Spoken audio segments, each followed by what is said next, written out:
I'd like to introduce our board members. First, Bob Bagley, he's the president. John Wirtz, vice president. Kenneth Ernst, he's the treasurer. He had to leave. There's all the money with it. Yeah, that's a joke, folks. Debbie Huff, she is our secretary. Kendra, you ever got you? I pronounced your name 3 times on the road. Don't try the last On her, where's she? one. Right here, sir. Oh, right there. Anyway, welcome everyone. So we're going to get started. We've got a great crowd here tonight. Got a lot of things to cover. So without any further ado, introduce the president. Bob Bagley.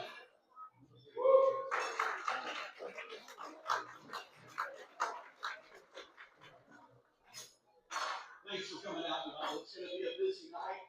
It may be a little bit longer than normal. We've got a number of candidates here. We're going to give them a chance to talk. We have one speaker that will be with us the entire night speaking. We should have time for questions and answers. It may be a little limited, but after that, we'll be talking about and voting for the vetting committee's information that's put out. So if you would, stand with me.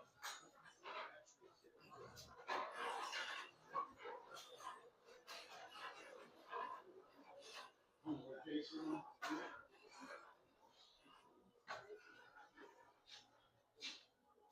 Well, I'll just, let's pray. Father, we thank you for the freedom that we still have to be here to assemble. We thank you for our president and all that he's done to make America great again through your divine intervention. He's still living and doing the things he's doing. Lord, we just ask that you be with us tonight, that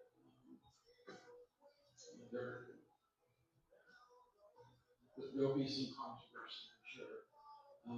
But give us love and understanding. And we ask it all in Christ's name.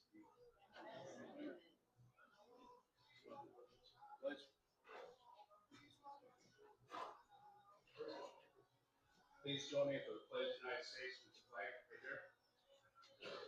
Pledge allegiance to the United States of America.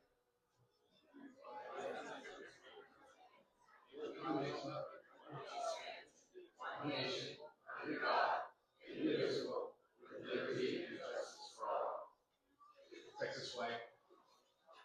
Honor Texas flag.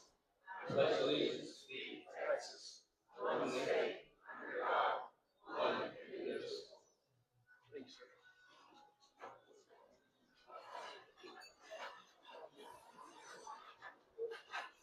So how many of you got to watch the fireworks that were overseas the other night? Wasn't that a great display?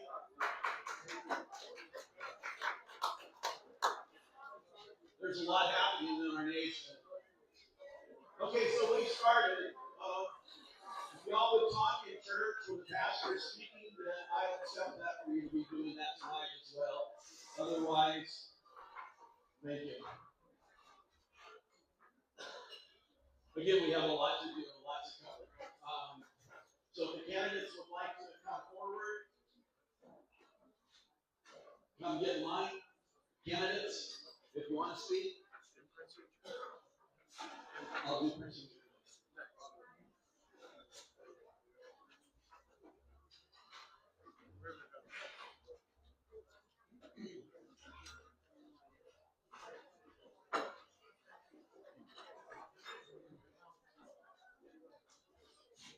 Hello, thank you for being here tonight. My name is Mark Keogh, and I am your county judge.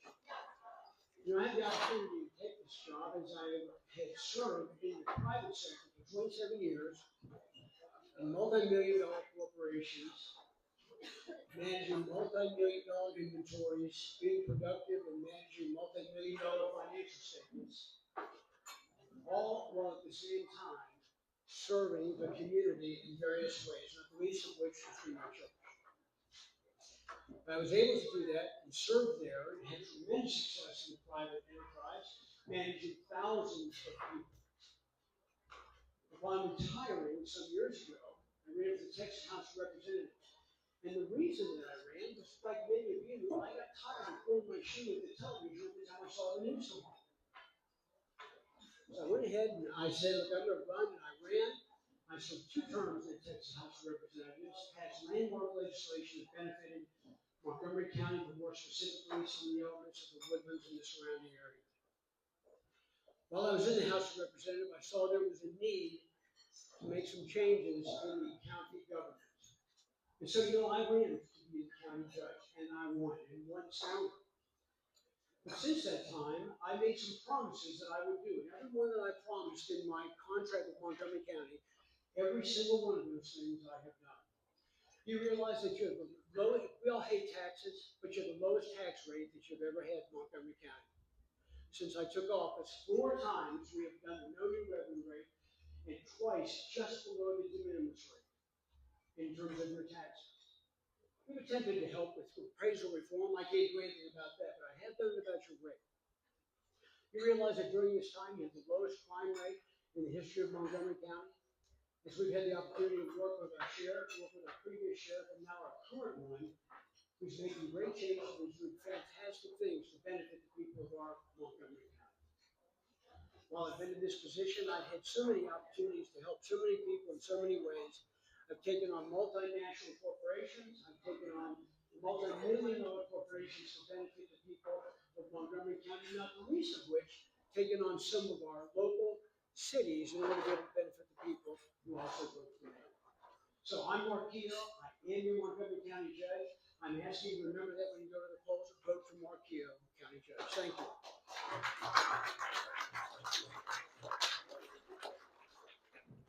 Good evening. Happy New Year, everyone. My name is Billy Manton. I am running for Justice of the Peace, Precinct 5, which is in the Magnolia area. I have 37 years of law enforcement experience. I retired as a captain after 30, took a year off, came back, and now I'm a deputy for the same agency.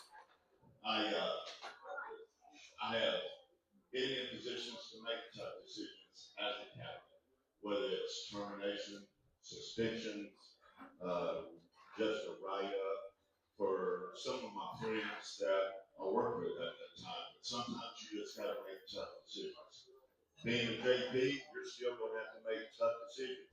And I'm ready. I'm ready for that task. I'm a lifelong resident of Magnolia. Graduated from Magnolia in 1981. High school educated.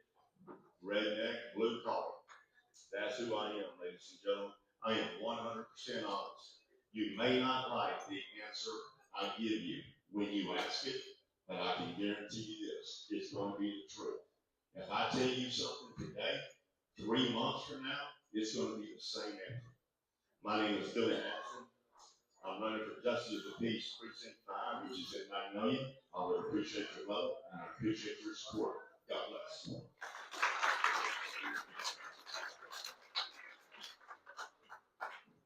Well, good evening, everyone. What a great crowd we have here tonight for the Montgomery County Tea Party. Thank you guys for being here tonight.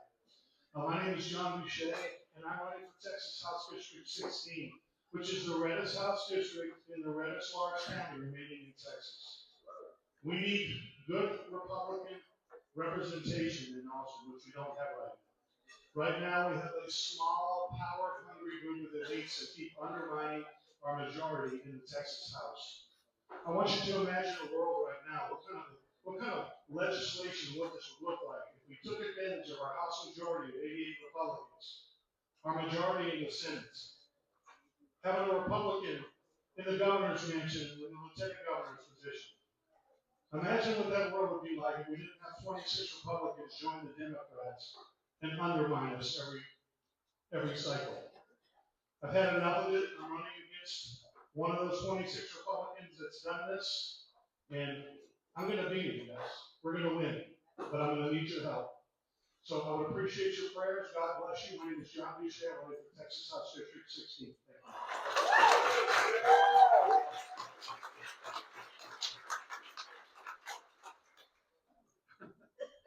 All right, good evening and happy new year to everybody.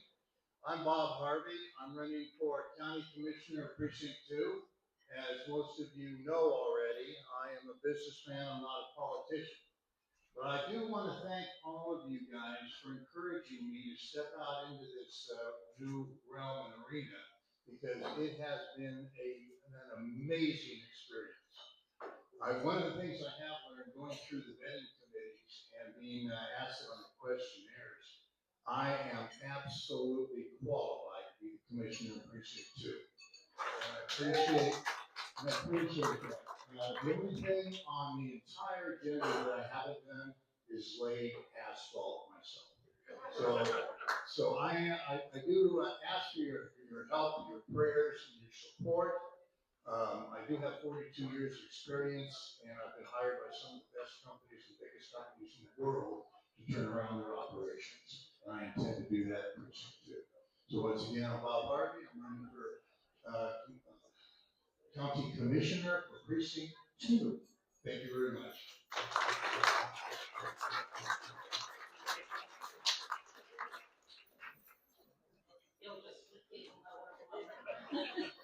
I'm Kristen Blaisdell. I'm running for Texas House of Representatives for District 3.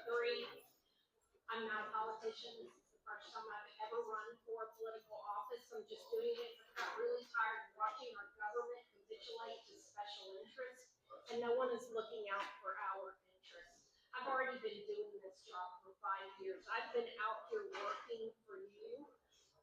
After seeing the issues with our elections, I pushed for and won one of the largest hand count audits that's ever been done for the 2024 election. And with the help of Judge Keogh, we made that hand count go statewide. They mandated the hand count statewide.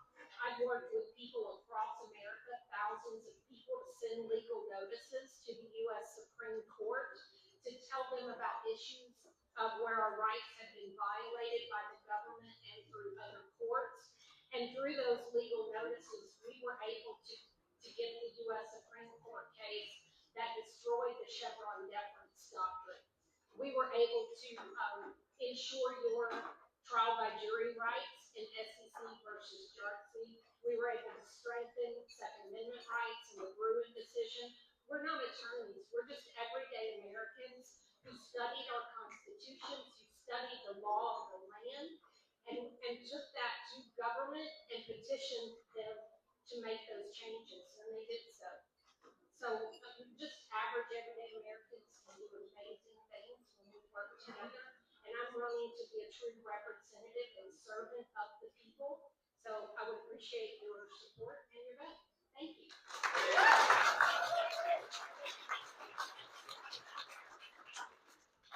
Good evening, everyone. It's good to be back. My name is James Holian, and I am running for the municipal judge in Conroe. I'll keep it real short and sweet. You can find more information on me at jamesandjudge.com, and I can't wait to earn y'all's support as the people's candidate for the People's Court in Conroe. Thank you.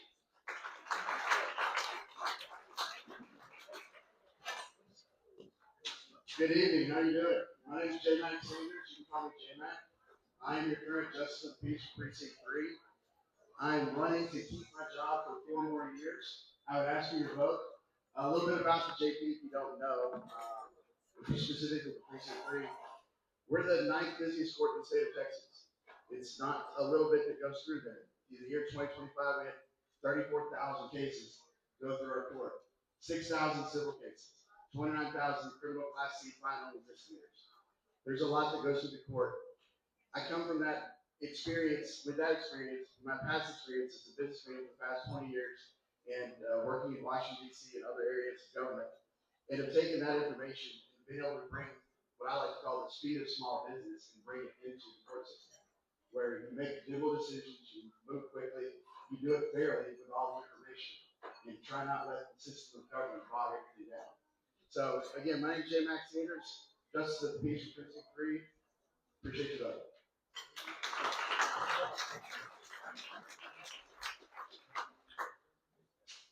Happy New Year. I'm Nick Tran, and I will tell you that there is no other country like America. Living here is a privilege, and I say that not as a slogan, but as my life experience.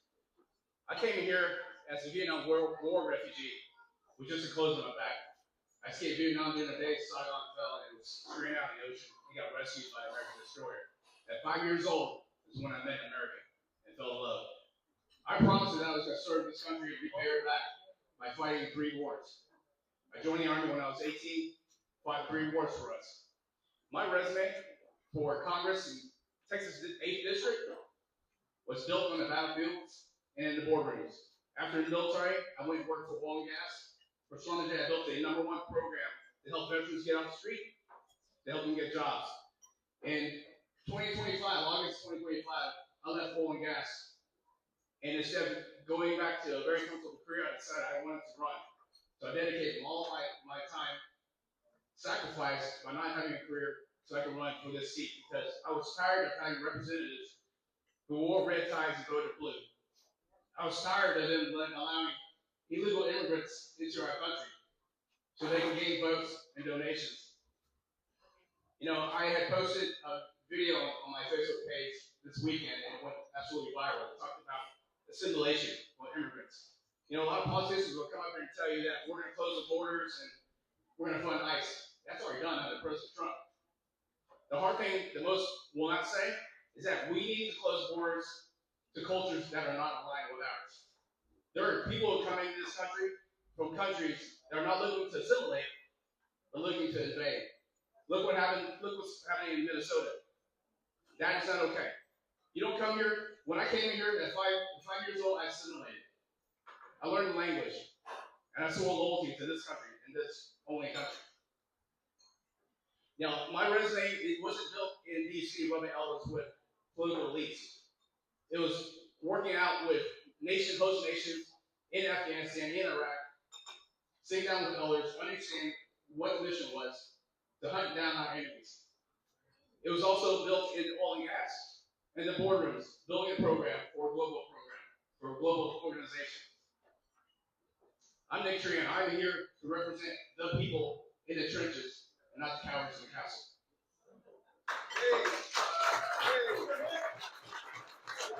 There is no other country than America. There's nowhere for us to escape. As you know, what's happening in Europe, we're not going to allow that to happen here. Islamic radical ideology is not compatible with Western culture. It's certainly not compatible with our Christian values. And we need to reform our immigration policy.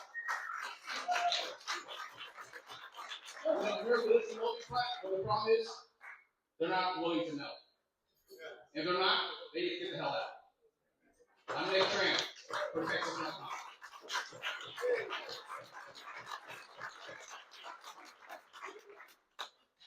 Good evening, everyone. Happy New Year. My name is Allison Fox, and I am running for judge of the Texas Court of Criminal Appeals, Place 3. The Texas Court of Criminal Appeals is the supreme criminal court in Texas. And as Jay Mack was saying a little while ago, how busy his court is, the Court of Criminal Appeals is actually the busiest court in the entire country.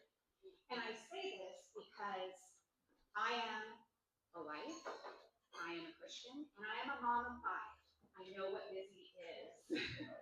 I am doing this, I'm running, because I believe that Texans deserve a judge that knows the law, that knows how to interpret statutes, and doesn't write the law.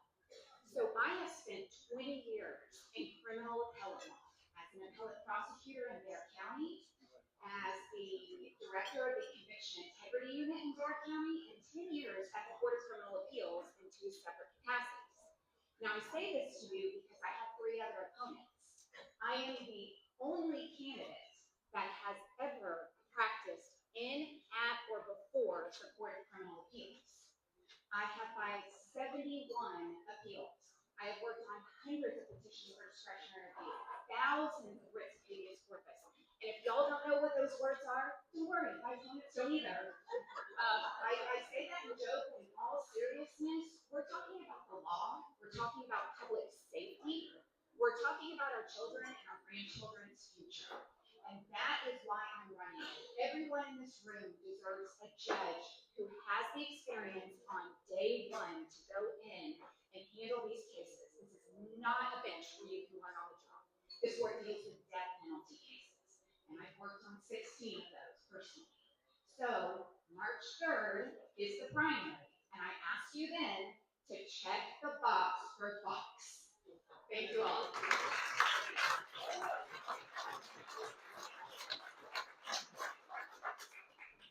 Good evening, everyone. Thank you all for being here. Thank you to the vetting committee and all the work that you put into this. And I'm going to be short and respectful of your time because I know that you have a lot to get done tonight. But I want to tell you thank you for the opportunity to be here tonight. But my public service to Montgomery County, this has been my mission. This has been my calling. And I didn't come into politics. Into public service through politics. I came into public service in this community, started out as a custodian in the same courthouse that now calls me judge. God bless Texas. And I appreciate, I want to be clear, I'm not running against anybody. I'm interviewing for the job. And I feel like for 40 years I've prepared for such a time as this. I'm glad that there's not been no revenue, the tax rate. But has anybody's taxes gone down in this room? Has anybody's insurance gone down in this room? What I can tell you is our county budget is almost $600 million in the last 10 years. It's gone up 40%. And I know that we don't have 40% more roads. We don't have 40% more law enforcement. And the ballot, Montgomery County is on the ballot March 3rd. And I've been a servant leader. My entire career with the county, I've never asked for a raise. I've never asked for a promotion. All those things have came to me. In 2014, I asked the members of Precinct 1 to allow me the privilege of being the Justice of the Peace in Precinct 1. And I've done that, and I've done it well. And to God be the glory. I've been sued by atheists because we have prayer in our courtroom because we honor the chaplains that serve this community, the chaplains program. So I'm not the most endorsed. I don't have the most signs, but I can tell you this, is that my entire life I've worked hard, and that's what makes this country great. That's what makes this country great. And you get to vote every 4 years on whether electeds are doing their job or not. I would ask you to go to waymac.org, the video that they're going to post, and the vetting, and I would appreciate your vote, and back Mac. God bless you.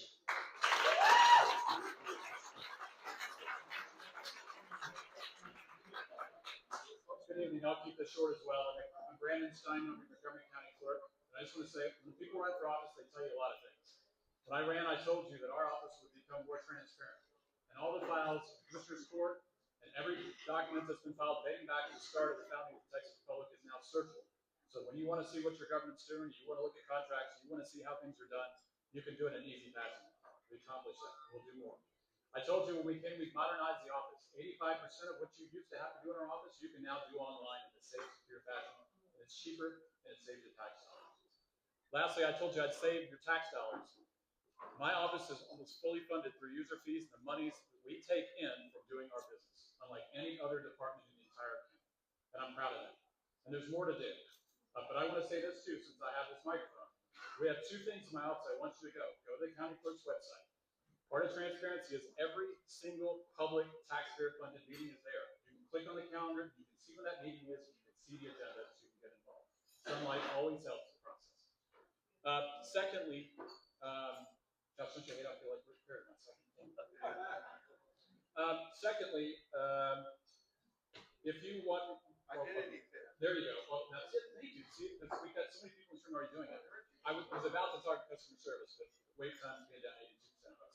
But please go to our county clerk website, fraud sleuth. People are over and over going and stealing identities, and they're going and stealing your home items. You don't have to go on Fox News and pay somebody $49.95 a month.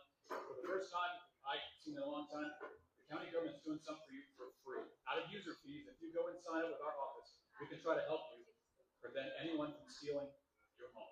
So please go and avail yourself of those two things. Thank you so much. And I'm running unopposed, so thank you for that support. I appreciate it.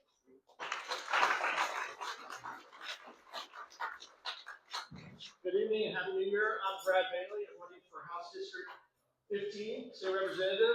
That's being vacated by our great Representative Steve Tote. I'm the current chairman of the Woodlands Township.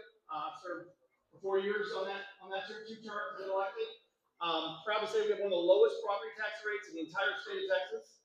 We also brought the first ever homestead exemption to our property owners in the Woodlands Township. Never before has it ever been offered us money back to our team. All the while by increasing public safety funding 28%. Making sure our police officers, Sheriff Doolittle, Ryan Gable, have the ability to put the bad guys in jail.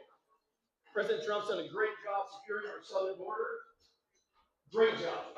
But our southern border is now with Harris County. The criminal elements that are coming over day in, day out, morning, noon, and night, is scary. I'm glad we have people like my colleague at the town district attorney to take care of us, Wesley Doolittle, who's fighting it back like crazy. But we're being hit hard. I want to make sure that we give our officers the tools, the resources, the technology, and the ability to put the bad guys in jail. And I have a record of doing that and working hand in hand, whether it's the past sheriff or the current sheriff. I work hand in hand with people all across to make sure that we put these bad guys in jail. It's very, very important to me. One of the issues I really want to work on is not only lowering your property taxes, but the one thing that all of us have in common here right now is the rapid increase of property insurance and liability insurance. 30 to 40% year over year, your property insurance is going up. And without anyone ever talking about it. I want to say, come on, big legislators like that, and talk to these insurance companies and say, hey, what's going on? Why is this costing so much? I mean, my personal property insurance went up 28% last year, 32% the year before that. Not one claim did I have. You start talking to homeowners and business owners, start really looking at the cost of property insurance, it'll blow your mind. And I think we need to start looking about that and talking about that. I'm one that will fight back, but I'll also stand up to power. I'm not going to be someone just yes vote. I've got a record of that. I've got a record of working with people that didn't agree with me or didn't vote for me the first time. So I ask you to please, while I'm running unopposed, I'm not taking your vote for granted. I'd like to meet with each one of you, whether you're a precinct chair, a grassroots leader, what have you. I want to hear your ideas, I want to hear your solutions, and visit with you about what we need to bring to the Capitol and work really hard to get your vote. I'm Brad Bailey, I'm running for state rep for District 15. Thank you so much.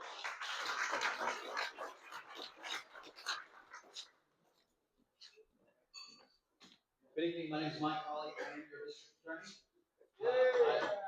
I'm good.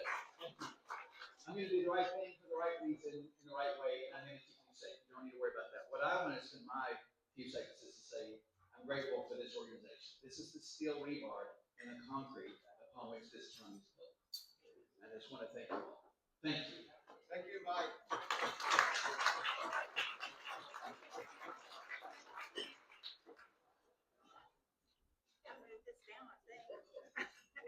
I'm not that tall. Thank you. Hi, I'm Linda Hankins, and I used to have Precinct 99. I was up against another person, and he got it by 3 votes. But it was a good thing. God knows what he's doing. I did not know my husband was about to die. And I had time to spend with him before he passed away. So I want to now, I'm living with my daughter and son-in-law in Conroe, which I did not know was Montgomery County. I did not know it. I thought it was just down in, the Wood Forest area.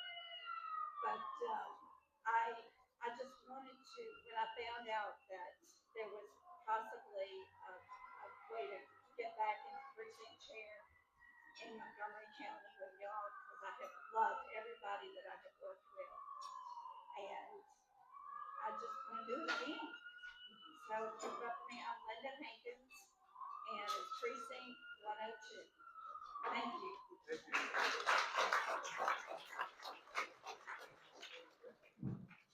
For the rest of the precinct chairs that would like to come up, we will wait until the other candidates are through with their speeches. Thank you.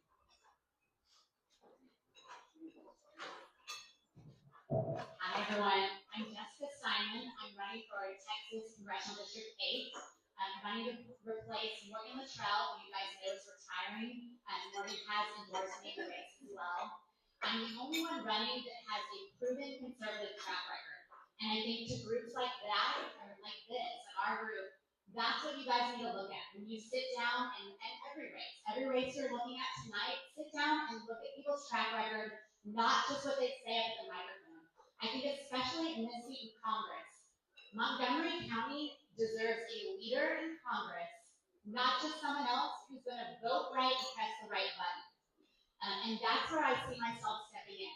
So a little bit about my background. I worked for Senator Ted Cruz. He has endorsed me in the race. He actually just retweeted me about 5 minutes ago, so I was excited. I've also worked for the Trump administration. So President Trump called me, asked me to move up to DC, appointed me to the Department of Justice. I led human trafficking efforts there and supported crime victims. After that, my husband and I, Brandon Simon, you guys know as our county clerk, we moved back here to Texas. I helped the Texas legislature write their election integrity bill, the biggest election integrity bill that Texas has had. And you guys probably remember the Democrats protested and fled up to DC. I'm one of the authors of that bill. Then I started working for America First Policy Institute. So America First is the think tank that helps support President Trump. When President Trump was deplatformed from Facebook and Twitter, I represented the president suing those entities. When Alvin Bragg sued the president, I sued Alvin Bragg. I'm a constitutional lawyer, so looking at probably any constitutional issue that you've thought of, I have sued and defended our conservative values. So boys and girls sports, I've sued the state of Oregon over that. Parental rights and kids transitioning. I've sued school districts that have tried to transition kids unlawfully without their parents' consent. Vaccine mandates. I've sued the Biden administration numerous times at the Supreme Court and won. Election integrity. Leading up to the 2024 election, worked on election integrity almost exclusively, trying to help our president win this election. Also, our team at America First has helped Trump establish the second Trump administration. So we've written, I think, about 200 executive orders, about half of his cabinet are my former colleagues. And that's again where I kind of got off at the beginning saying, we need a leader in Congress, not just another representative that presses the button. I had the experience, I think the woman running for judge said it. I had the experience to go in day one and be effective, and I know what I'm doing. I have the relationships to get things done. So for example, let's say we have a VA issue happening here in Montgomery County. I know Doug Collins. I can call him on my cell phone. He's our VA secretary. I know his general counsel. Same with most of the cabinet members. And that's where, again, I can be a leader up in Congress and not just someone else that presses the button and votes right. Again, I'd like you also to look at, has the person been involved in the Republican Party? I've been involved in the Republican Party since I was 16. I actually was a congressional page for this district, Texas 8, when I was 16, started getting involved in politics. My parents are Republicans, but they're not politically involved, and it was just something I knew from an early age that I was passionate about. I've been involved in our grassroots. I've been involved in this club since we moved back from the Trump administration. I've been to numerous precinct, Senate, and state conventions. This last time was at the RNC convention. I was a Trump-endorsed committee woman on platform committee for the state of Texas. So again, I would ask you guys, don't just listen to what I'm saying tonight. Don't just listen to anyone else up here. Do your research and figure out who's the proven conservative and who's going to get results. And I think if you do that, you will vote for me, Jessica Steinman. Thank you.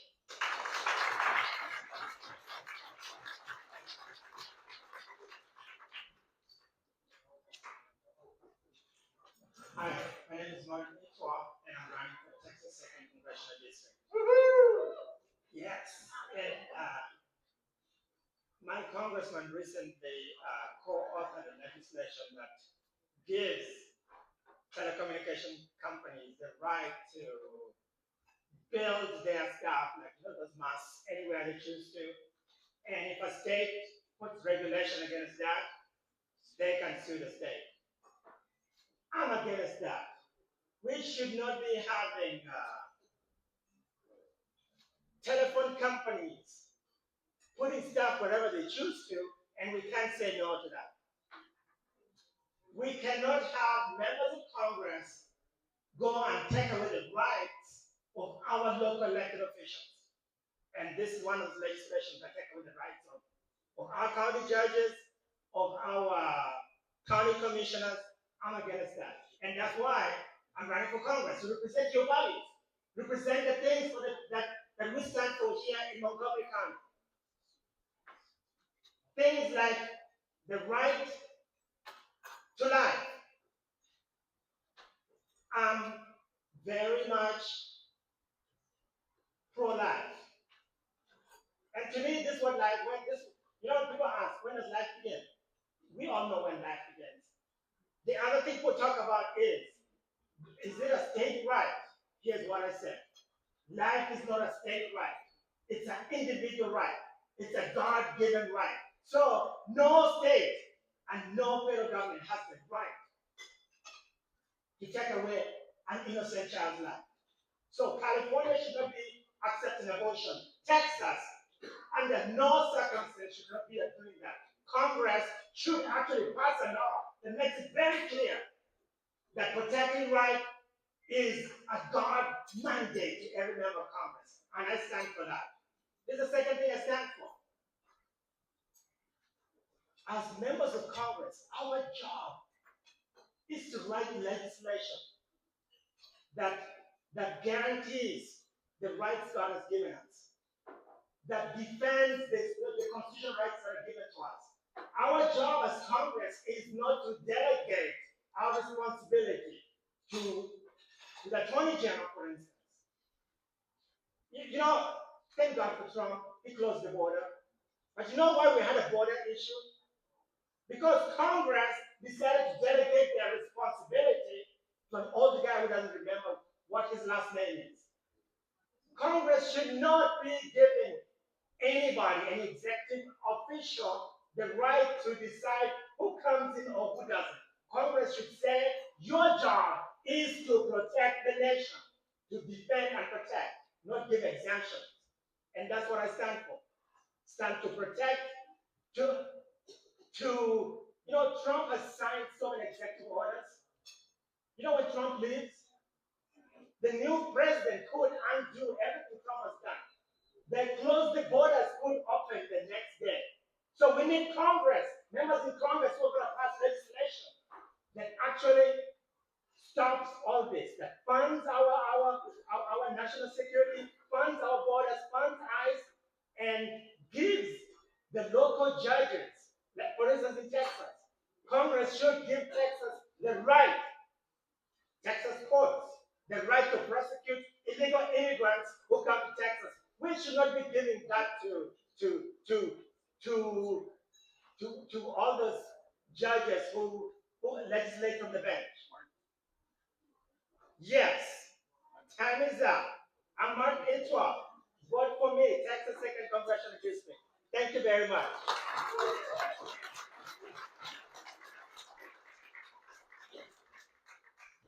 Good evening, everybody. My name is Jennifer Eckhart. I'm here for Representative Steve Toth. He was on his way here and got an emergency phone call, so unfortunately he couldn't be with us tonight. But you guys, he is running for CD2 to oust Dan Crenshaw. And I have to say, the campaign is going fantastic. If we've heard it once, we've heard it 1,000 times from people. Dan Crenshaw said one thing, and he said he was going to be, one kind of person when he got to DC, but he fooled us, and he turned out to be somebody different. And I think it's very clear when you look at Steve Toth's voting record compared to Crenshaw's, there's no comparison. Steve has gone and done what he said he would do and voted for the things, conservative priorities, the Republican priorities that he said he was going to vote for. He has gone and done that term after term, and that's what he'll do when he goes to DC. You won't see anything different. He'll be the same conservative fighter that he's always been. He's already been time-tested, fireproof in Austin, so he'll go do that in DC for you guys. So we appreciate your votes. We appreciate any block walkers. We appreciate any donations. All the things are awesome, and we love y'all. Thanks. Well,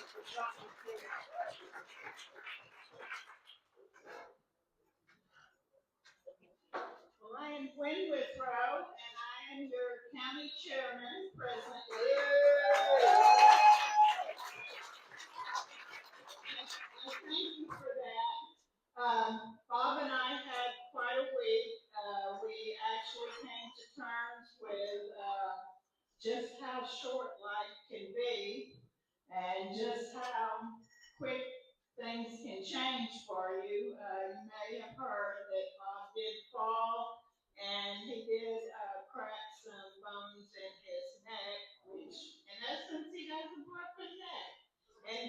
And if my opponent goes around and starts to let rumors, which he is, my opponent does tell lies, if he starts to rumor that I am beating Bob up, that is not true. He fell off on his own, and I took him and was trying to make sure he was okay. So I just want to mention, if you tell a lie long enough and often enough, some people are going to start believing it.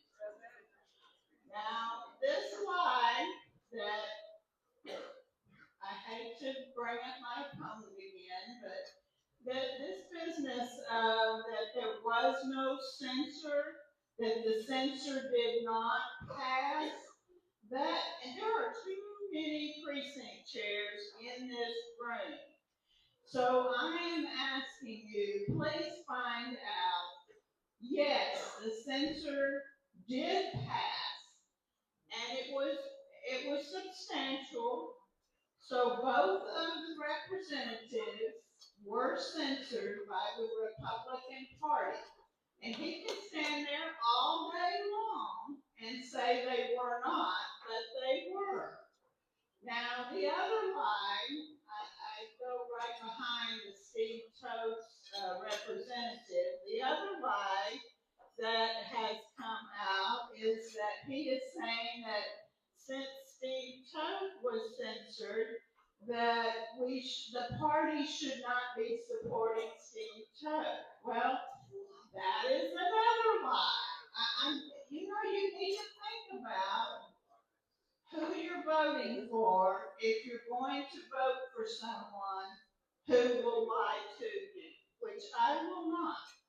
Steve Toad was not censored by our local party, and it was last biennium. It was a censor by the fellow representatives because they didn't like him stepping out and going for the more conservative Republicans. So, you need to take into account these lies.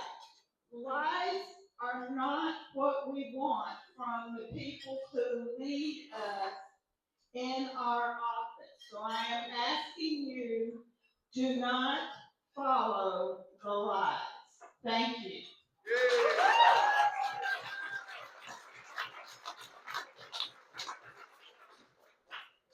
Well, last but not least, I'm Tiffany Nelson. I'm running for State Board of Education. I just want to take a moment to just thank you all in this room. In 2022, you believed in me. You backed me in my race for Conroe ISD School Board, which is the 7th largest district in the state of Texas. And I'm asking for your same strength and belief for my State Board of Education. Because of you, you all told me what you wanted and what you needed in education. And in the state of Texas, what we're seeing is skyrocketing numbers on what we're spending on education, yet everything else is declining. Our students are graduating barely literate. They're graduating and not knowing history and science and math. They're not understanding the basics. We need to graduate Texas students who are ready for college, who are ready for a career, which would be entrepreneurship or trades, or they're ready for the military. And we are failing our students. School choice is igniting competition for education, and we need someone there, a proven conservative fighter, a battle-tested fighter who is willing to put their neck on the line and get in the fire and get the job done on behalf of our students, because we have to graduate our students with opportunity, and we're failing our students. I am the only candidate in the race that stands by the Republican platform. And I've added a bunch of new endorsements to my list. I'm endorsed by Senator Brendan Creighton, Chair of Pub Ed, Steve Toth, lots of our most conservative state representatives. Also, Texas Values, Texas Right to Life, Senator Mies Middleton, Terry Leo Wilson, state representative, and about 150 other our most conservative elected officials and grassroots Republicans, precinct chairs, SREC members. I'm really thankful for your support, and again, thank you for believing me. I'm Tiffany Nelson, for State Board of Education. God bless you. Happy New Year.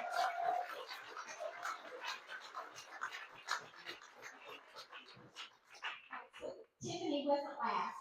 I'm Kim Weber, and I'm running for Precinct Chair 97 in Magnolia. I'm also Vice President of the Montgomery County Freedom Caucus, and the Tea Party is known for endorsing the most conservative candidates, and our candidates need help. Montgomery County is under attack by rhinos and Democrats, and a ton of money will be poured into this county from the Sands Corporation, TLR, just like last primary, it's coming. So they're going to be sending out mailers, and I'm so grateful for the Tea Party for putting this together. John Hart has done an incredible job in putting together our voter guides and the vetting committee as well. So, anyways, yes.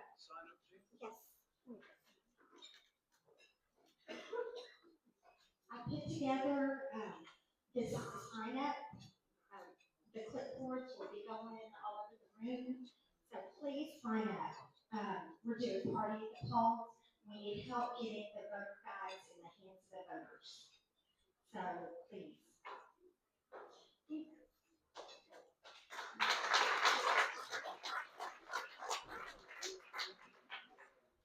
Good evening, everyone. Chris Williams. You guys still awake? Can I get some back there? So I want to talk about the future a little bit. I heard one person come up here and talk about her kids. Thank you. I'm running for Precinct 40 chair. I'm a Navy veteran. I served 9 years in the United States Navy. I served on the USS Maine, where I was part of Operational Naval Intelligence. I did Strat HICOM dailies. A lot of stressful environments there. But one of the things that I want to bring to Montgomery County is make it in Montgomery. We can go to these corporations in Houston. I'm an oil broker. They're looking for opportunities.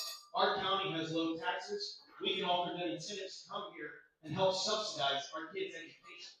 What do I mean by that? Let's give them tax breaks to invest in technical centers. I see millions of dollars going towards these bonds for football centers, natatoriums, everything else. I don't see technical centers. Why? Have we forgotten about our kids? How many millennials are in here today? Show of hands. Everybody look around. We're losing the battle for the future, and we got to start thinking about that critically. So let's provide tax incentives to these corporations to bring jobs here in Montgomery, and provide a better standard of education by partnering with Lone Star University and others, so that all our kids graduate with a technical certificate or an associate's degree when they leave high school, instead of becoming illiterate. Where are our tax dollars going? That's where I'll leave it.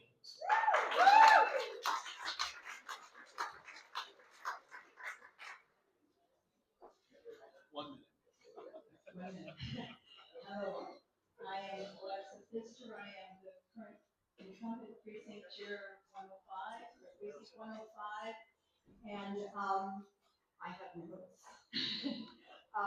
I'm running because I'm a patriot and because I could no longer sit back and watch this country go in the direction that it's going. I see infiltration of what I see as a socialist agenda into our schools, into our culture, into our government. It's very disturbing to me. And I make a prayer or a multitude of prayers with my long-term prayer group for this nation, which is what we do. We pray for the nation. And I prayed for the Lord to bring local people into the local level to make a difference and support what Trump and others are trying to do at the national level.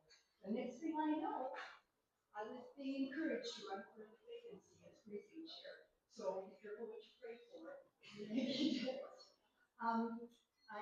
I spent most of my life in education, and I am here also because I not only care about the people and the nation, but I care about the kids, especially about the kids, because they have to live out the decisions that are made today. And I'm just hoping to be one of the people who will stand in the gap and will stand for not only Republican values, but patriotic, Christian, pro-life values so that they can have a future that they can look forward to. And also to keep Montgomery County red, as red as possible. Thank you. And again, I'm Alexa Fisher, and I appreciate your vote. You can vote for me on my precinct. Thank you.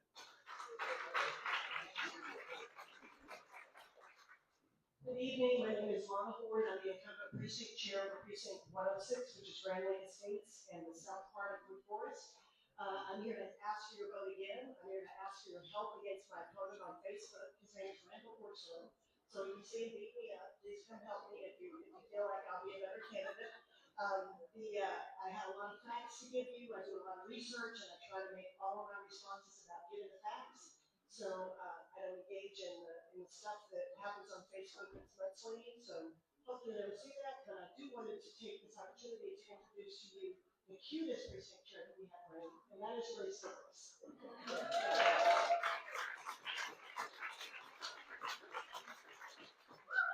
Hello, my name is Grace Vickers. I'm running for precinct chair 39. That's in the Crown Oaks, Indian Cutoff, and College Cemetery area. And I'm running because it's time for my generation to get involved.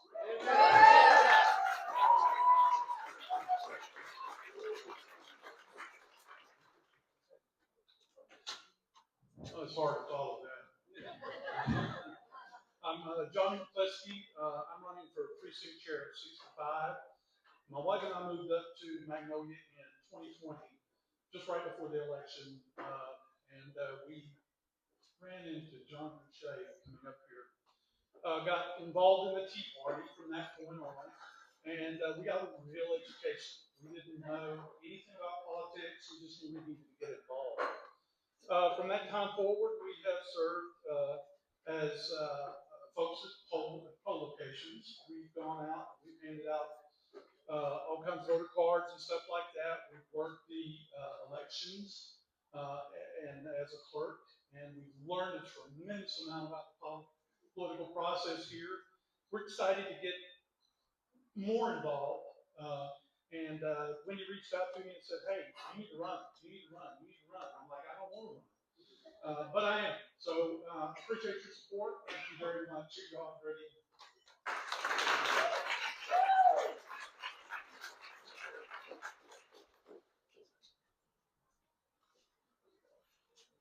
Do we have any other precinct chairs who would like to come forward?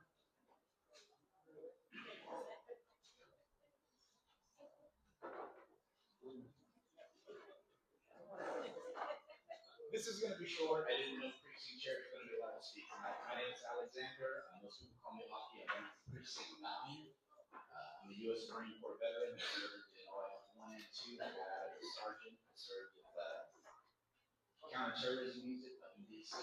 I've worked for NASA and the FBI and the Department of Homeland Security as a protective officer. Currently, I'm a mechanic in this area. And one of the main reasons I'm running for precinct chair is that I can't make a living as a mechanic anymore. And that shouldn't be the case. I don't know exactly what I can affect as a precinct chair, but I promise that everything I do will be for the people that I represent, because I'm one of them. So thank you, precinct.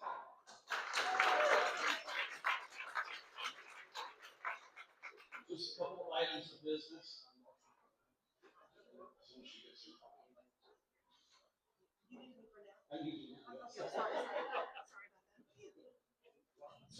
to you real quick about membership. It's that time of year again. We always renew membership in January.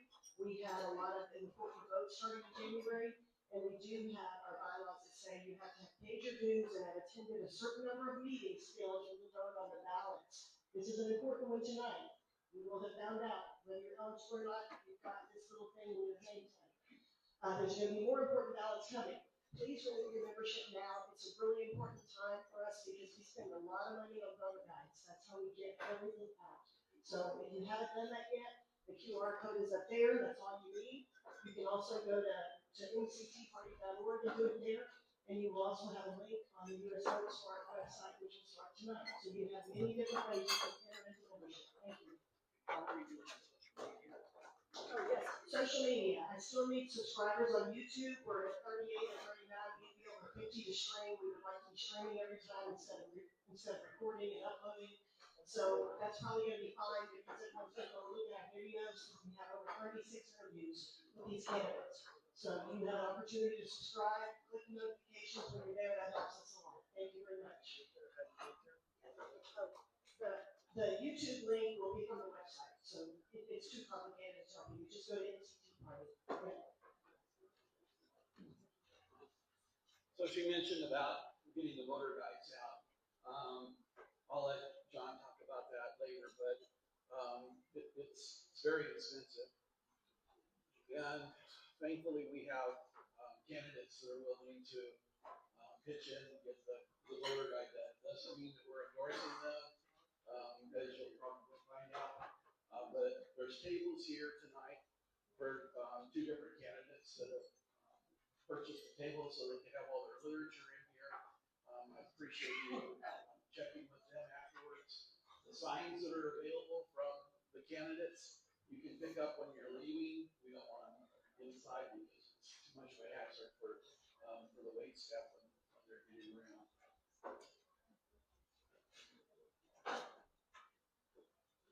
What do you think? Yeah. Where's Nate? Oh, this chair was over here.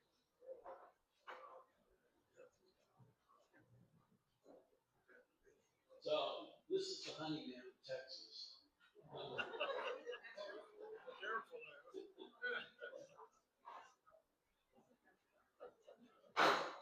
He's going to be speaking to us. He's running for Texas Ag Commissioner.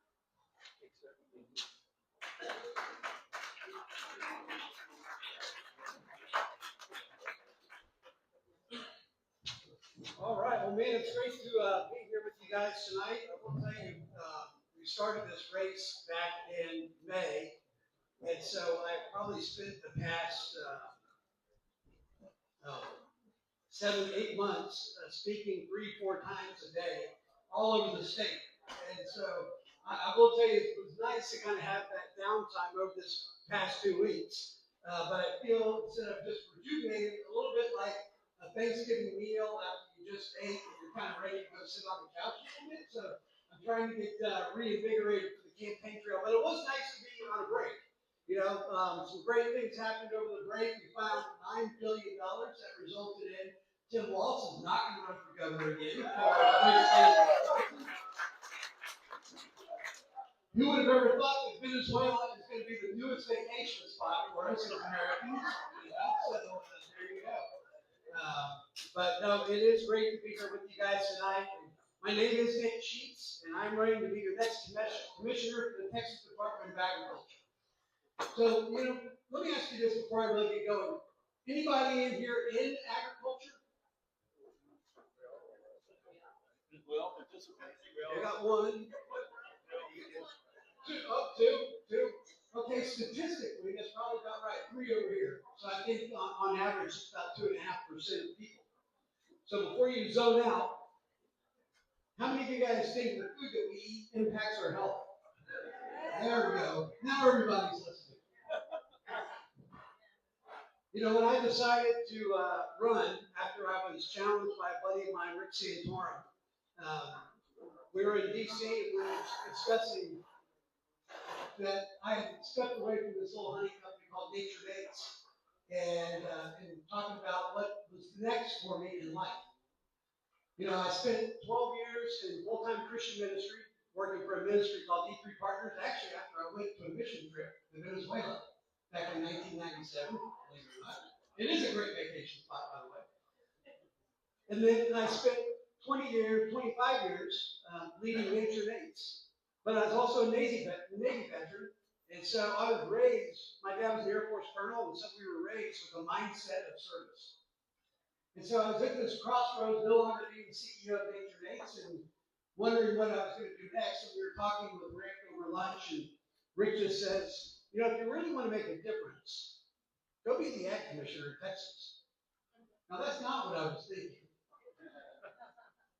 But as I really thought about that, and I came back and talked to my wife, I felt like a lot of years were kind of culminating in on this. I've heard a couple of people previously say I've been made for such a time as this. But, you know, I grew up in Hays County, went to Southwest Texas State University, got out of college, moved up to Dallas, met my lovely wife, Patty. We're going to be married 30 years this summer. We got 4 great kids. And right after we got married, Patty said, we need a hobby together. So I think she was thinking scuba diving, hang gliding. But back then in 1996, they had a TV commercial that promoted what the internet was for. It was this brand new thing. It had this lady in this pea suit covered up with honeybees. And I thought, I always loved honey, so whenever I typed in beekeeping Dallas, I pulled this honey company in Nature, as North Dallas Honey, and I called this guy and asked him if I could buy a beehive, and he said, sure. So I got off the phone and I started thinking, you know what, we live in an apartment, and so I called my parents and asked if I could put this beehive in their backyard. So I started with just one beehive, and you know, honestly, that was not what Patty was thinking from a hobby. I will tell you that. But early on, I started helping this guy with beekeeping on the weekends. So we lived just a few miles away. He had 50 beehives, and I drove down and worked with him on the weekends. But he was in about, I don't know, 10 local grocery stores, and he had cancer. He was about 75 years old, had a hard time getting around. So I get up at 4 o'clock in the morning and go put honey on the shelf for him.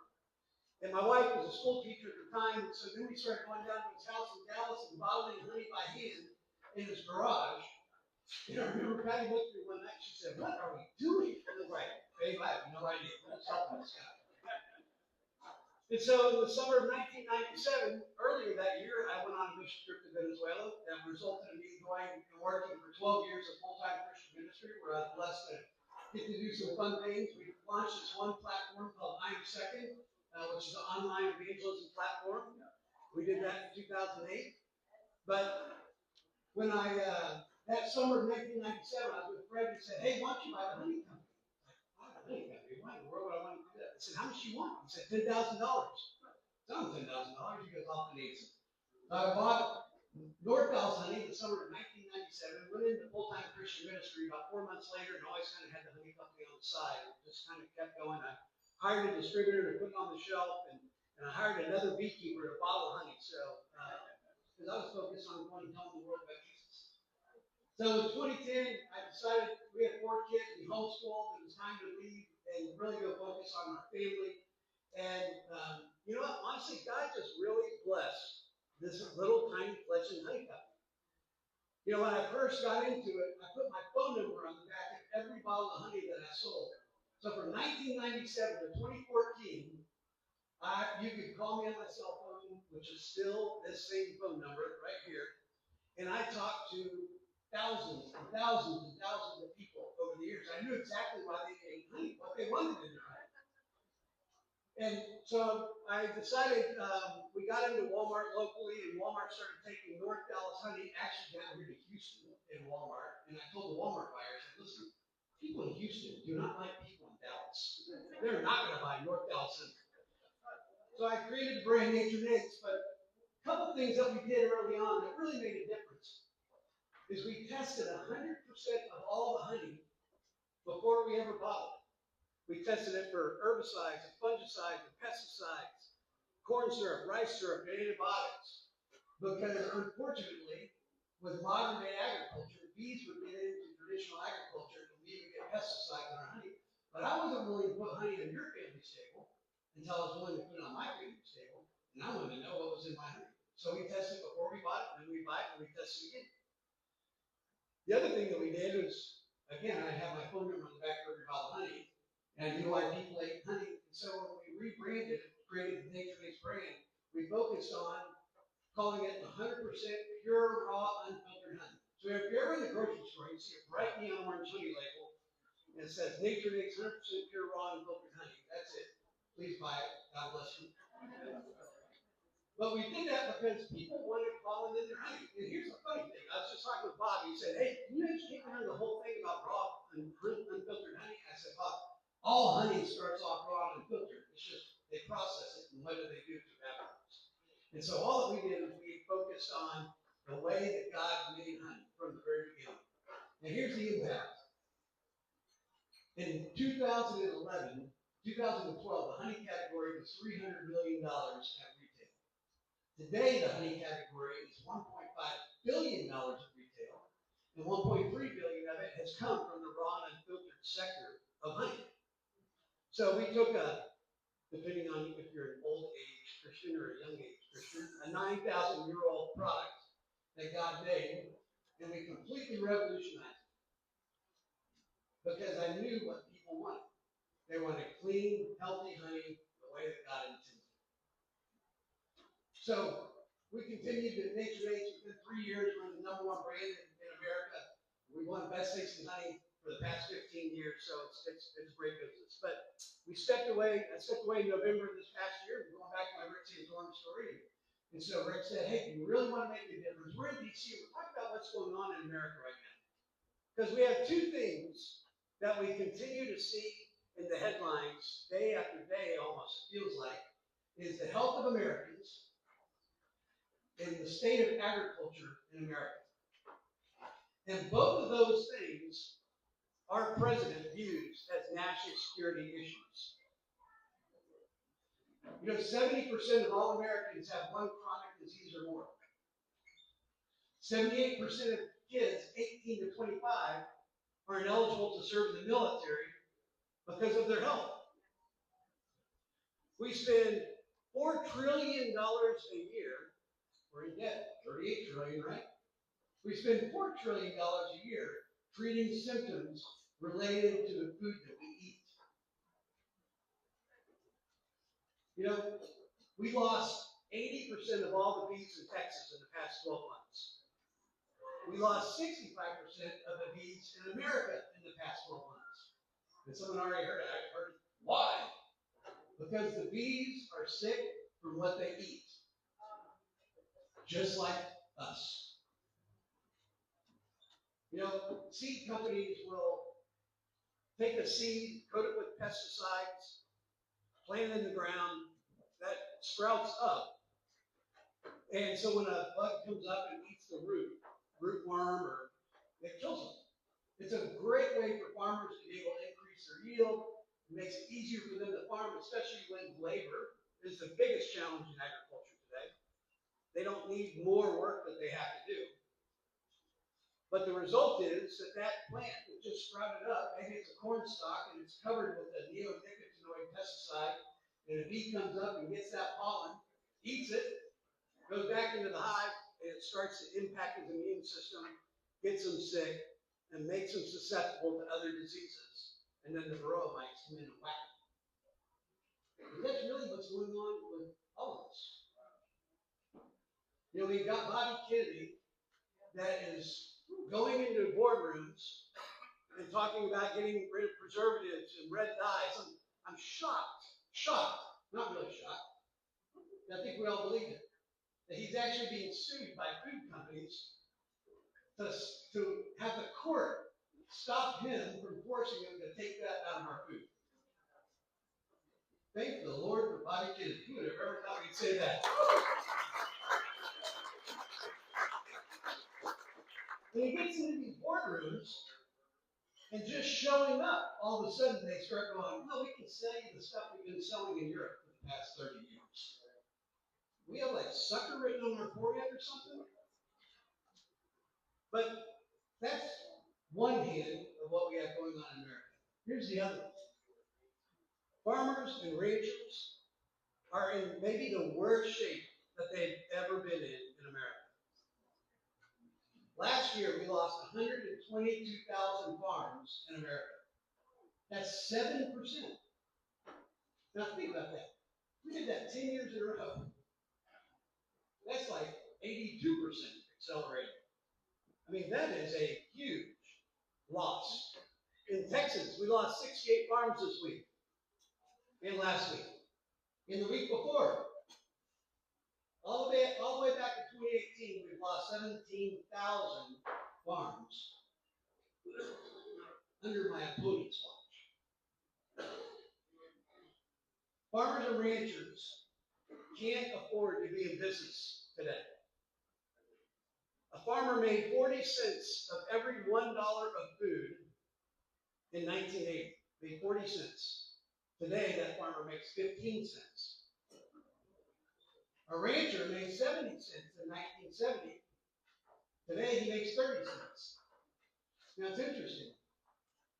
The ranchers in 1970 had probably 700 meat processing plants all over Texas.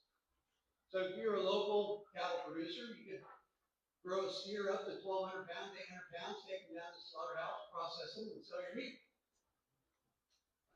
Well, today we have 4 meat packing companies that control 85% of the meat packing in America, 2 of which are owned by foreign companies out of Brazil.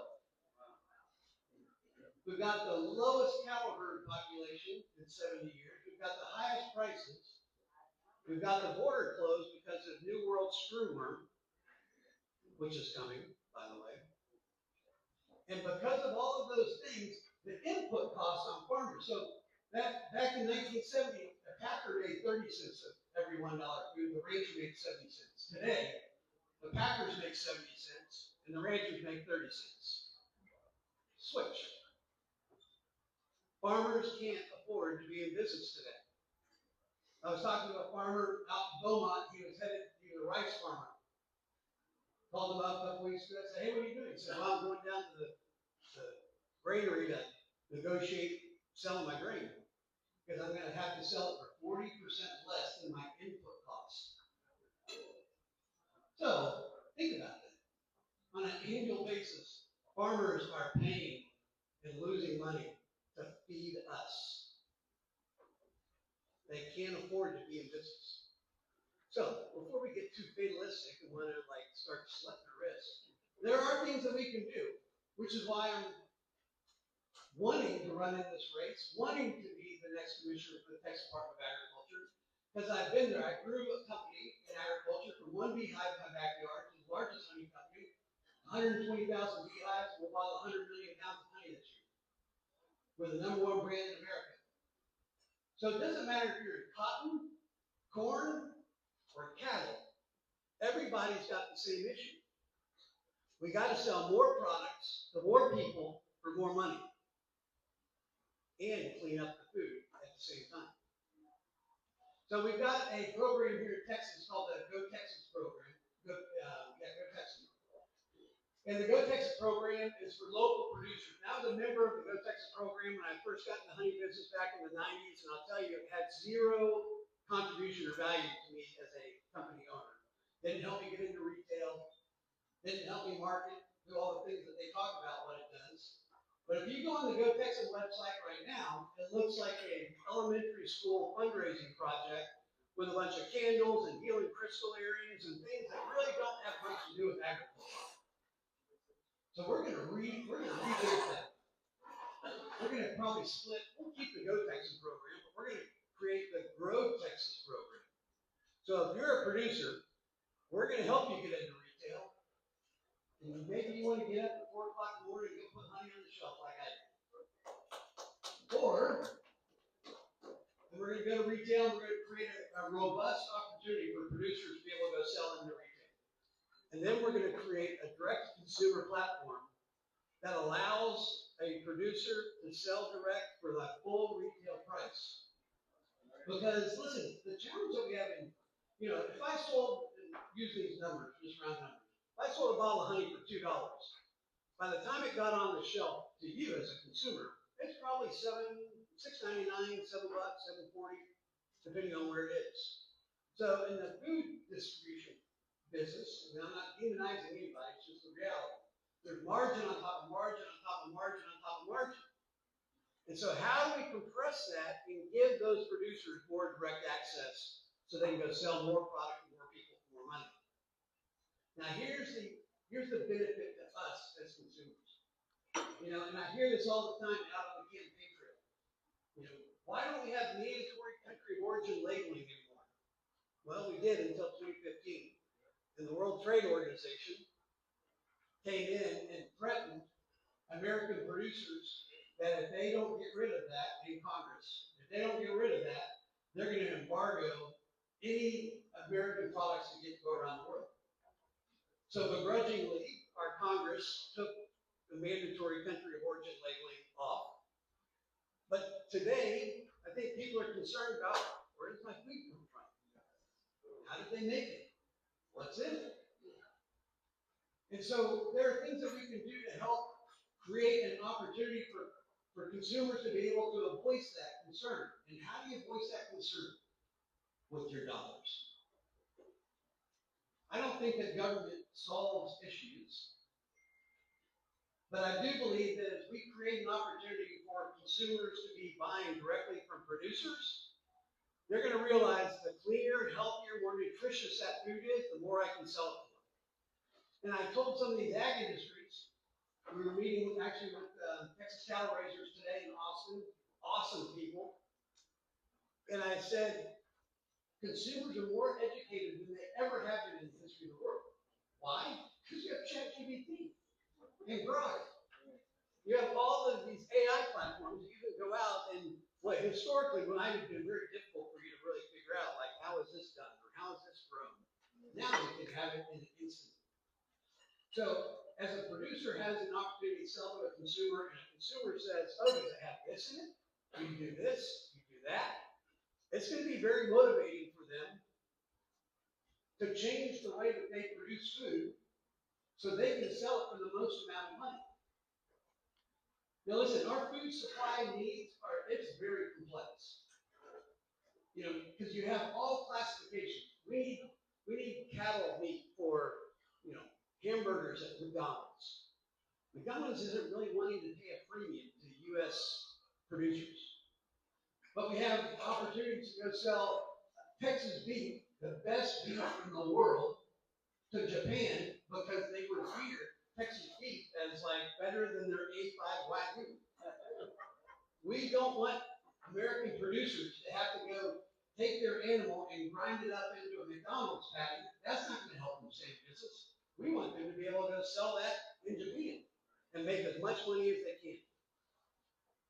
Because otherwise, we're going to continue to see what I believe is one of the greatest threats to all of us as consumers and Americans is the consolidation of agriculture and the losing of small farms. You know, when you go look at a map in Texas, it's red, right? All over it, except Austin, San Antonio, El Paso, Houston, but not for long in Houston, right? You guys are turning this county red, Harris County. Well, I mean, it's a trickle effect. It's like osmosis. Osmosis. You're going to get it. Or maybe you're going to leave it. Or Dallas. All those are hard blue, right? Now think about this. If we lose agriculture in rural Texas, rural America, what does that voting block look like? What color do the rural maps of Texas turn? I was talking to a farmer in Florida. He's a cotton farmer, McCrae. McCrae's like 27 years old, and he was almost fighting back tears, telling me the story about being a cotton farmer. He farmed 3,000 acres, farmed another 7,000 with his dad, so the two of them farmed 10,000 acres. He was telling me the story. He said, "You know, Nathan, when my grandfather was a cotton farmer, he farmed 1,500 acres. He had an amazing house, sent 4 kids to private colleges, great retirement. He said, I farm almost 10,000 acres. I'm 27 years old. I'm not married, and I feed myself hand to mouth because I can't afford to be in business." He said, my neighbor just went out of business. And you know who bought his land? The largest farmland owner in America. Bill Gates. Now, I did a little research. I got ChatGPT, right? Bill Gates, I calculated, I think it's about a 30% equity holder in John Deere, not demonizing John Deere. He's an investor in pharmaceutical companies, big ag. He's also an 88% funder of the World Health Organization, the people who perpetrated COVID on us, for a global vaccine for money. His dad was also the chairman of Planned Parenthood for decades, the eugenicist. So, if Bill Gates is involved with as a financial investor in companies, the input costs on farmers has gone up 300% in the past 20 years. Again, their revenue's down 60%. They can't afford to be in business. So if you've got someone who has the ability to influence putting you out of business, and that same person can come in and buy your land, I think as Americans, that should make us a little concerned. I mean, this is the guy who's been telling us that global warming is the greatest existential threat to the entire world. Well, why don't you go turn your 450,000 acres into a forest? You didn't do that. You just gobbled up more farmland. And we're getting to this place in America where you really don't even need a farmer anymore. You can look at your crops in the soil through satellite imagery, see where you need water, see where the crops are sprouting. You've got tractors that really drive themselves. Even Elon Musk said last shareholder meeting, just in a few months, we're going to have cars that you can just text and watch movies in. You're not going to have to drive. And soon, you're not going to even have to drive steering wheels in their Teslas. So we know what's coming. So going back to the example of what happens to a red rural area when you don't need a farmer, we got bigger issues than we would know in Texas. Because we got a blue East Coast, and we have a blue West Coast, and we've got red in the middle. You get rid of agriculture. We lost 122,000 farms last year. How many votes would be swayed with 122,000 votes? A lot. So, now you start to see why Donald Trump sees agriculture as a national security issue. Besides the fact that we have biosecurity, where we have Chinese nationals that have brought blights and worms into America to try to release into our crops. We've got a mealy bug who's down here in y'all's area, just showed up for the first time ever from Australia, and 40 counties are quarantined because it's eating up the Augustine, Bermuda, coastal hay, and there's no chemicals that we have for it here. Biosecurity is national security. And our current commissioner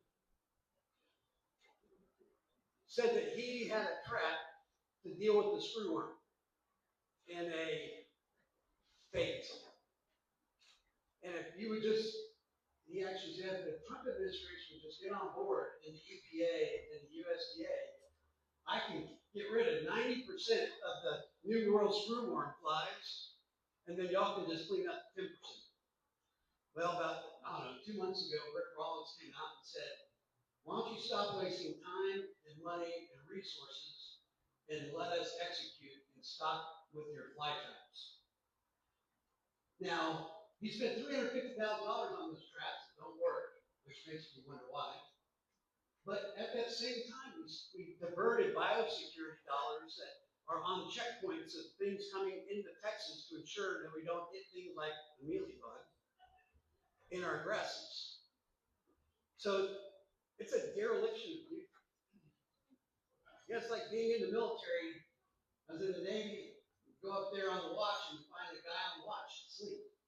You know what? That's a court-martial offense. So we can do things better for agriculture. We have to do things better for agriculture. So 4 things, and I'll wrap up, and then we can ask any questions. 4 things we're going to do when we get in there in about 12 months. First thing, we're going to focus on the people.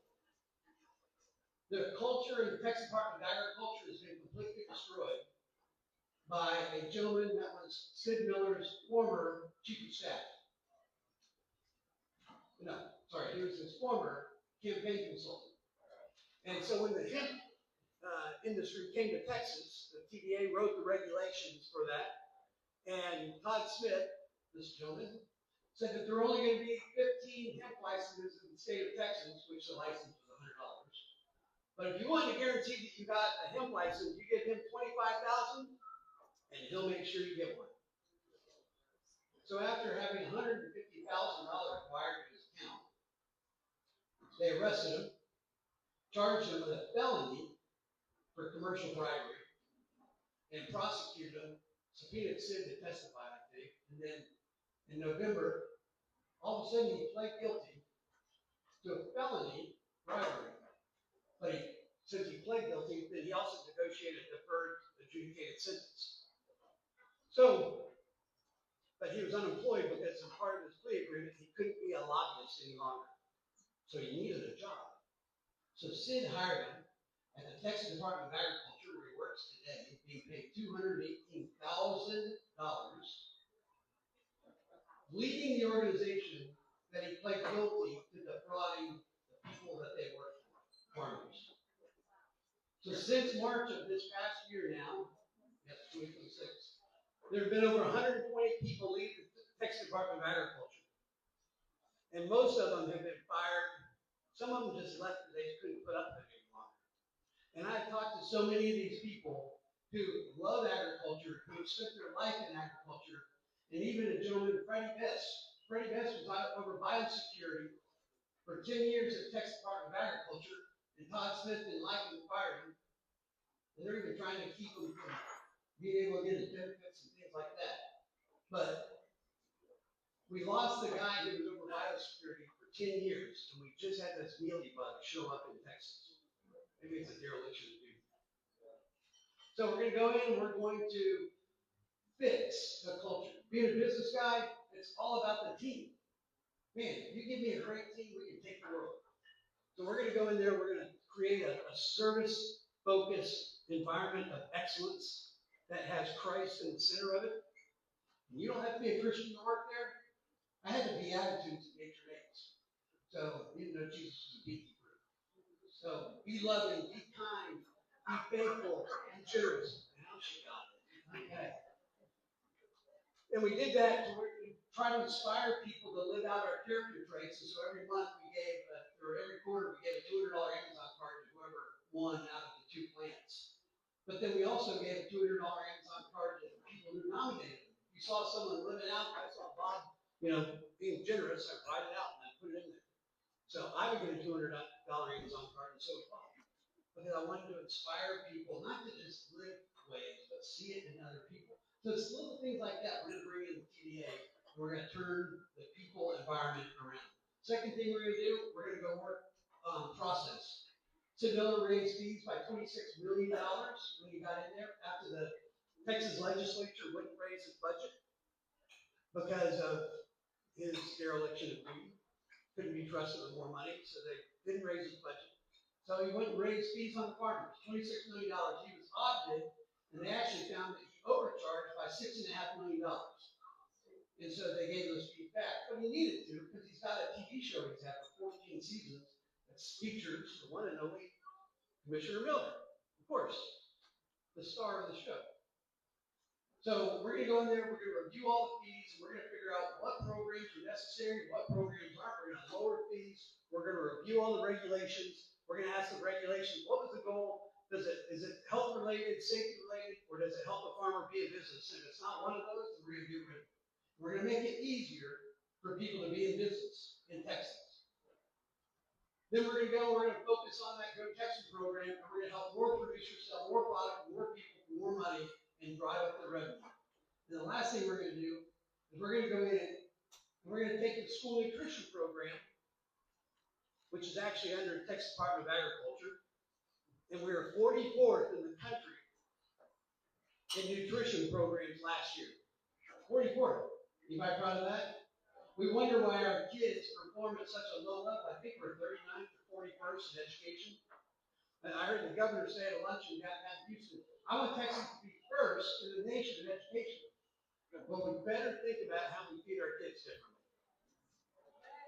And so we're gonna revamp that. I went and looked at what the top 10 states were and what are the commonalities between those top 10 states. They all had gardens at each one of the schools. Kids got involved with the work. They taught them about nutrition and they gave them cooking classes. You know, if you want to change your palate, you gotta introduce it to kids. And so we need to go look at this. And I'm not looking to expand government, but I'm looking to revamp. Because we're paying for it now. We're just paying for it on the back end. And the $54 billion of Medicaid that we funded in 2023 in Texas, $20 billion of our money for 4.5 million people. So we're paying for it. We're just paying for it on the back. So that is why I'm running to be the next Ag Commissioner for the great state of Texas. Because every Texas family, every Texas farmer, and every Texas rancher deserves more, deserves better. And that's why I'm running.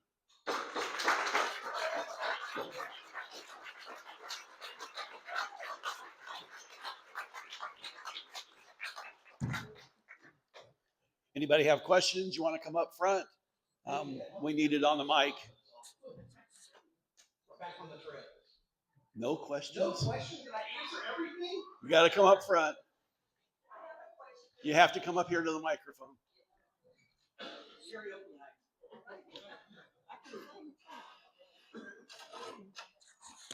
I have two issues. One of them is organic food, which is really no longer organic because they lessened the standards. So now organic food can be sprayed with all kinds of chemicals and stuff, and I can still call it organic food. Can you do something about that? Also, chemtrails.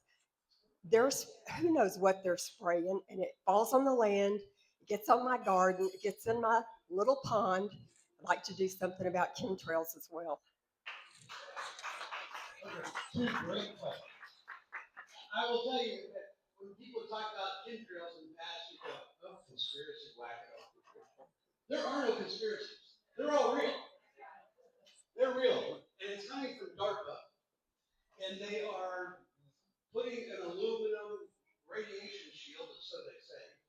Again, I think it all goes back to global population control, eugenics, and wanting 500 million of them and their closest friends on the planet.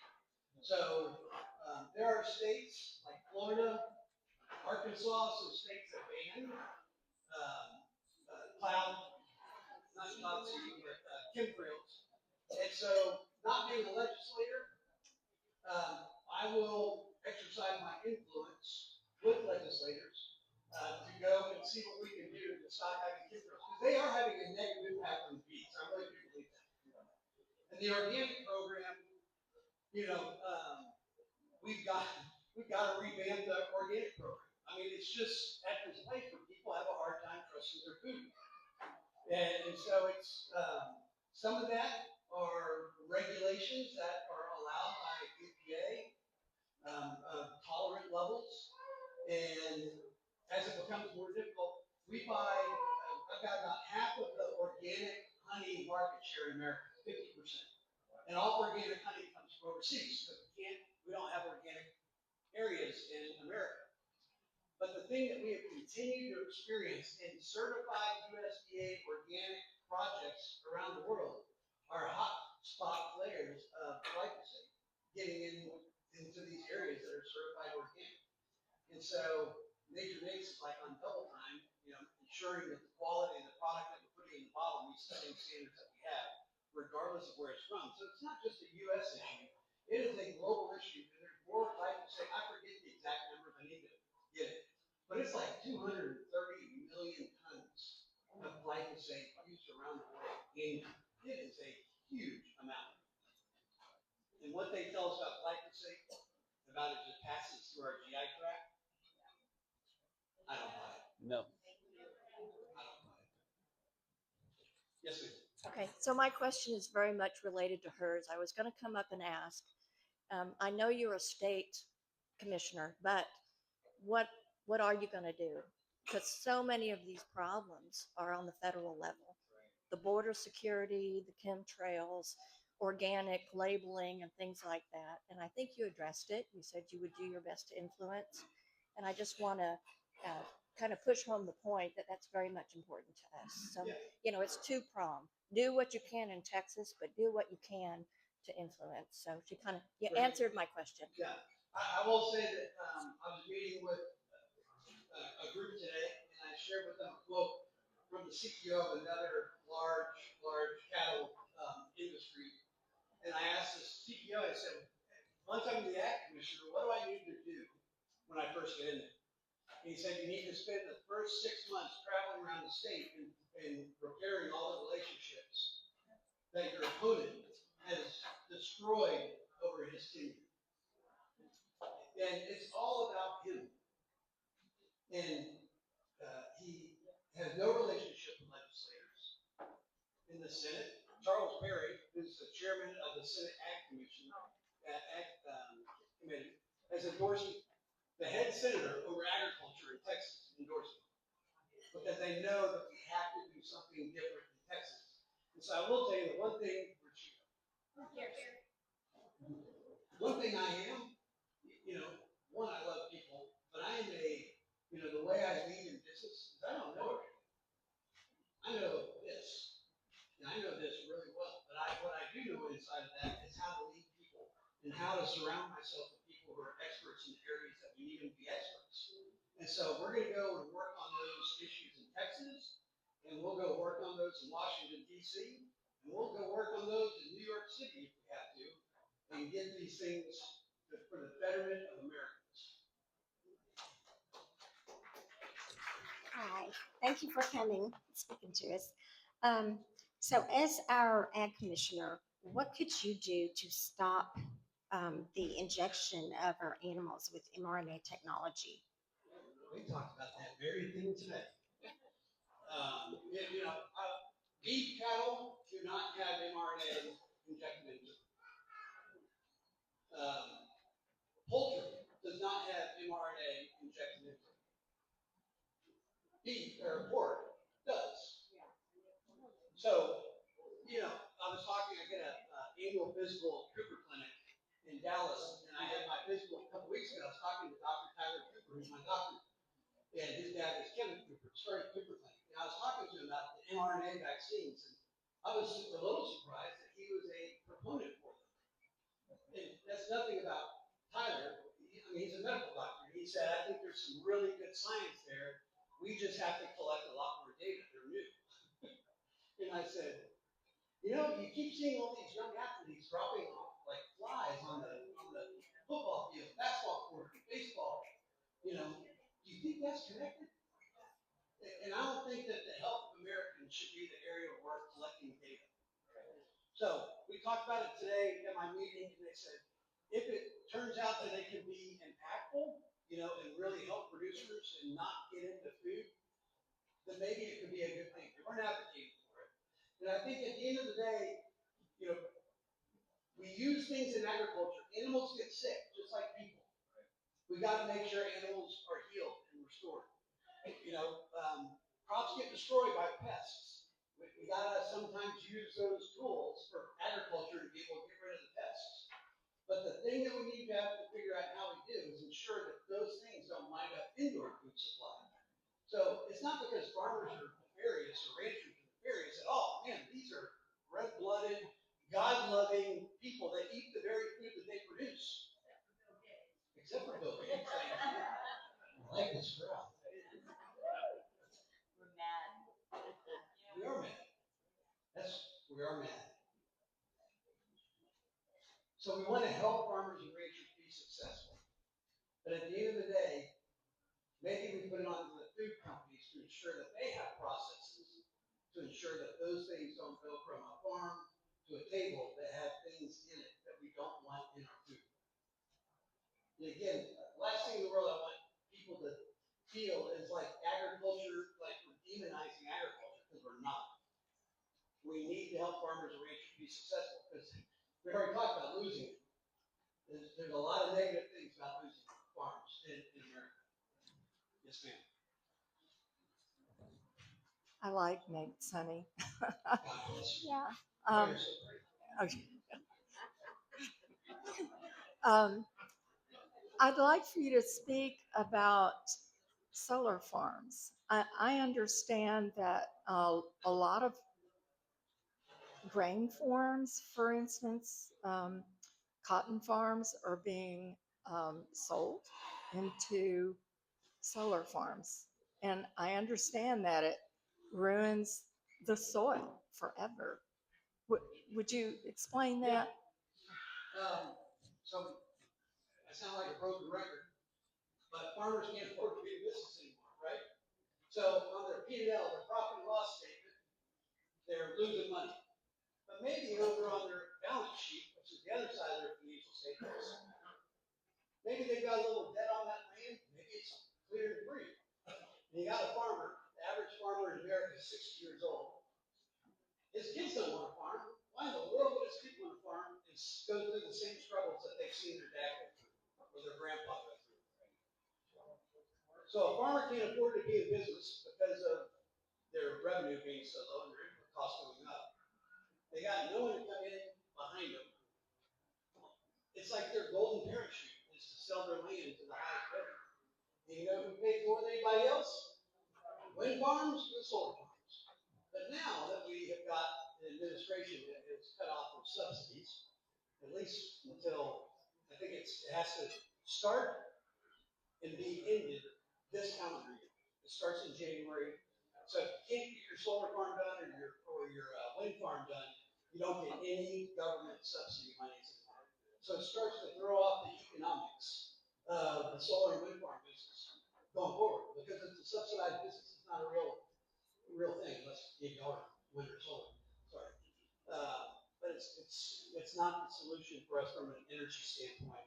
But again, these guys are just trying to have some money so they can grow old and not starve to death. I mean, I don't blame them. It's sad. But if we can change an environment where they can make money again and grow revenue and be more profitable, then we can have an environment where young people could come into agriculture. Does it ruin the soil? Does it ruin the soil? Have you ever seen what is below a solar or wind farm? The concrete representation is half the size of this room and maybe twice as deep of rebar and concrete. You're never getting that thing out of there. So it will be an environmental hazard at some point in the future. And at the same time, this goes back to the complication thing. We're all for property rights in Texas, right? So on one side of the state, you have guys that want to stop people from being able to access the water under their land. Yep. You have people on the other side of the state that want to access the water under their land and not let anybody take it away from them. You've got people up north who feel like their land is being eminent domain to make water a reservoir for people in Dallas. You got people on the border that have poop floating down the river that Mexico is dumping into the river and not even giving them the water that's in the water treatment. So when I said earlier that agriculture is complex, I mean, these are the issues, because in one area we want to take away this guy's property rights, but in the other area, definitely want to make sure he has them. So we just have to be thoughtful about addressing all of these issues and trying to come up with well thought out, long-term impacts that help Texans, farmers, and us. I think I got a question you never been asked. Stump the jump. There we Okay. go. I hope you can answer it. Just move a little closer. And if Okay. I don't know it, I'll tell you, I'll get back to you. Okay, And I great. will. Well, anyway, I'm in the pressure washing business, and my best friend was in the lawn business. Okay, and one thing's very important to us, and that's water. And I don't know if any of you noticed this or not, but at one time, for 20, 30 years I lived here, it always rained here every day at 12:30. It formed in the Gulf, would come across Houston, and we would get a good rainstorm between 30 and 45 minutes. And on something like that, it stopped. Now, I have a theory or a conspiracy theory. But anyway, and I might, but I think people really like mine. But anyhow, do you have any idea why that's happened? I think any time that you manipulate weather, that you manipulate an atmosphere, when you are cloud seeding which again, they're great intentions, they're good areas where tile seeding has been utilized, or you are putting this aluminum radiant barrier, that's gonna change the weather. Now, I don't think I would, anybody a climate theory believer in here? Oh, we got a couple. You know, you look at stuff and you're like, things are changing, but the question is why? And I think that we need to investigate and stop some of these things that probably have very negative effects. No doubt. One thing that I noticed though at that time, trying to build a lake that's as big or maybe bigger than our largest lake, that's as big as an ocean, you can't see across it. And when that thing got filled, that's when our weather changes started happening. And that's when we stopped getting rain every day. You might find that interesting, but that's what I noticed. Well, supposedly the Chinese got 130,000 acres of farmland here in Texas. I think we're gonna make that our favorite fishing hole. They'll put it underwater.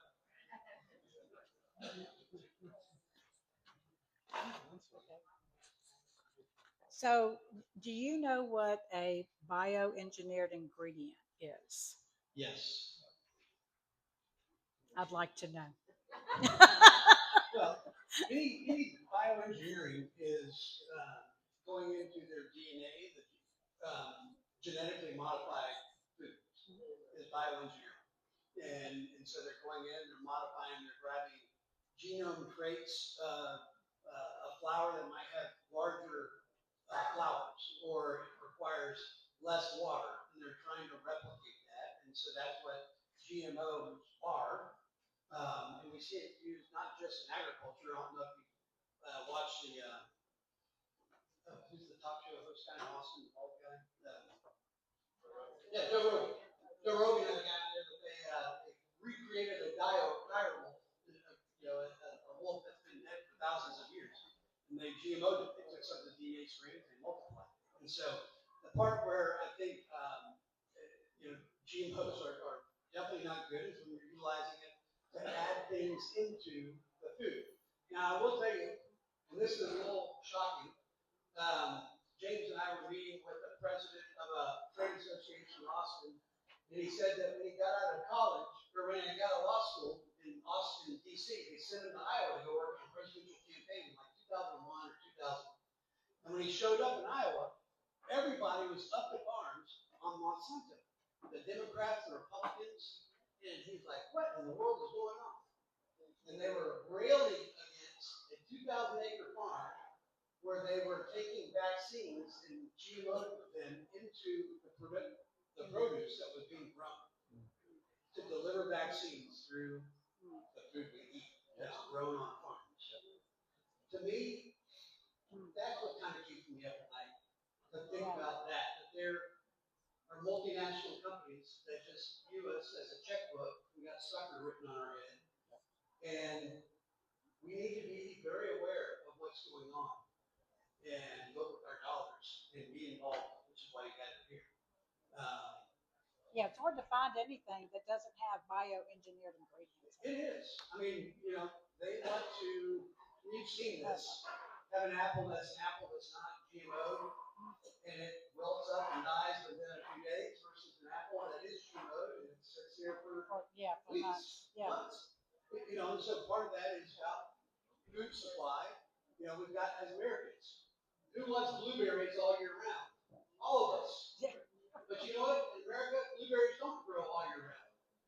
So retailers wind up trying to meet consumer demand, and they want to make sure that they, the tangerine, nectarine, oranges that we all love. That again, you can't grow oranges in the winter, but we get them all year round because consumer demand. We vote with our dollars. If we don't like it, then we got to stop buying. Yes, ma'am. Okay. First of all, thank you for being here and being a fighter for all of us, a voice. Following what she say, actually in the groceries now I see biolicky. So I don't know if it's the same thing that biolicky, it says in the words. Biolicky is LOQUI, Biology. Now the fruits, they are saying, they have that word. I don't know if it's the same thing that she's saying.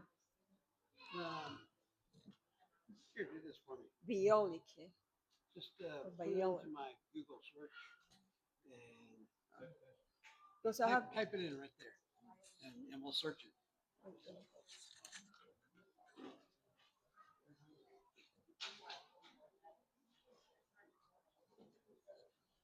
Okay, we've got time for one more question after this one. And then we'll start getting into our vetting committee program.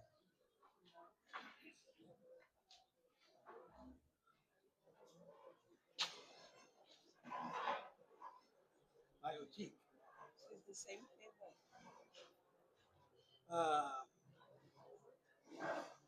I'll look into it. Yeah, before you go, I'll give you my. Okay. Yeah, because that's a new word that I have been seeing in the fruits and all that.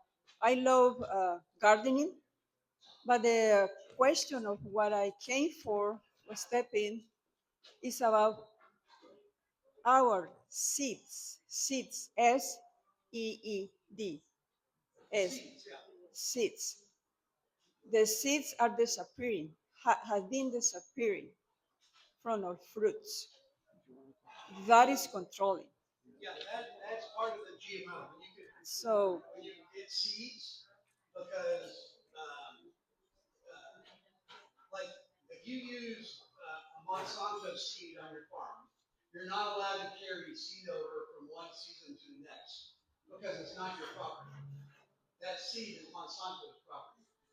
And there's actually been a court case and they prosecuted and won when they found DNA on a neighbor's crops that was blown on when the farmer next door was seeding with his Roundup Ready GMO Monsanto seed.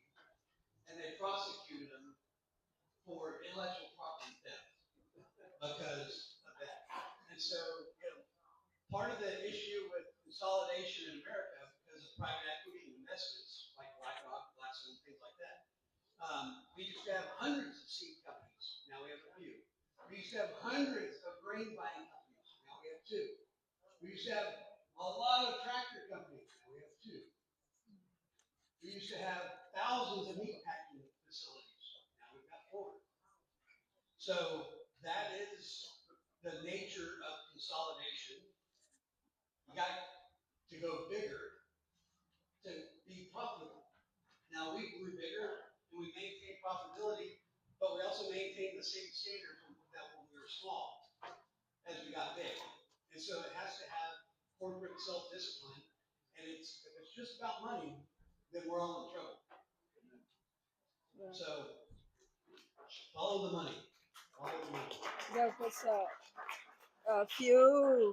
a few years ago, I just crossed my way an article about a little country. I don't remember the country in Asia, one of those little ones, that the government institute their people to actually throw the seeds around and have fruits and anything, anywhere, to have supply for everybody whenever it's needed.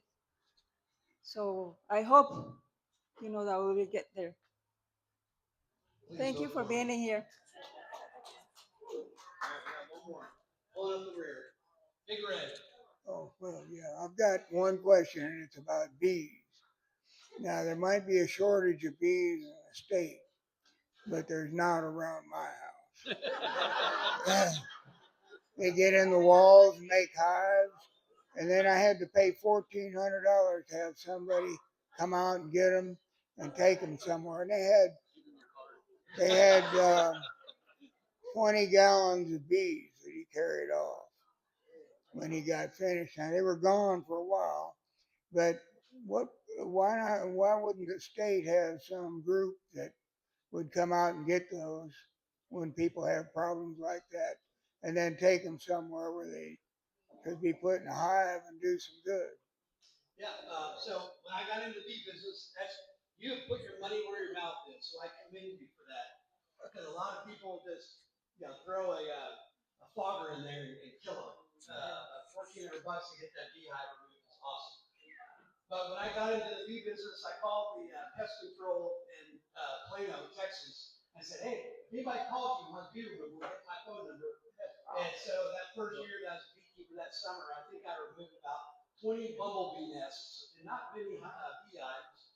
But there are people, if you do have a beehive at your house, get plugged for the eaves, or you get a swarm all of a sudden shows up in your bush, you got about 48 hours, maybe 72 hours before that hive leaves. So that queen has split the hive, they're filled with honey, and they're looking for a place to live. So if you can get a beekeeper to go get them out of your bush before they get into the eaves of your house, it will be better for you. Once they get into the eaves of your house, it's hard to get rid of them. That's right. They keep coming back because they smell that wax and that honey that's there, and that's why they keep coming back to the same place. He removed all that. Yeah. The guy, I had to pay $1,400. God bless you. It took him all day. It took this guy all day to get this done. But anyway. All right, so normally we have bee seed over here, and we actually, so I partnered with AgriLife and gave them 100 beehive. I gave them $10,000 to help come up with a non-GMO mite-resistant queen bees. We've been working with them. So we actually have real queen bee seed that was put together. And so James blew it and did not bring it up. So normally I'd say, if you want to save the bees, go over and get the seed and go plant it. But if you want to save Texas, vote for Nate Sheets. Website. Right. So listen, where is Mr. Bush? Back there in the back. So he is our Harrison County coordinator. So you can go over and talk with Casey, and he can help. But we need a Montgomery County coordinator, volunteer coordinator to help us rally the troops, get blog walkers out there, we've got signs, so we're going to go through a war press. Listen, we've got so many endorsements. It's really, groups that have always endorsed my opponent, True Texas Project, Texas Eagle Forum, Grassroots America, We the People, Kingwood Tea Party, Mattress Mac, for goodness sakes. Randy Travis, Dr. Peter McCullough. We've got both sides of the spectrum, the ag side and the health side. But what we need is you guys. We need you to vote for us. We need you to go onto our social media and go invite your friends. Just go into your Instagram or your X, open up all your friends and say share with everybody and send it out. Because my opponent's been in there for 10 years. He's had 3 competitors and he's won. So we're going to work like we're going to lose. We're going to operate like we're going to lose. But if we have you guys on our side, we're not going to lose. Right? So God bless you guys, and God bless the great state of Texas. Kim. Are you coming up? Yeah, you. Who was? Nina's going to do it? Okay. I thought Kim was doing it. All right.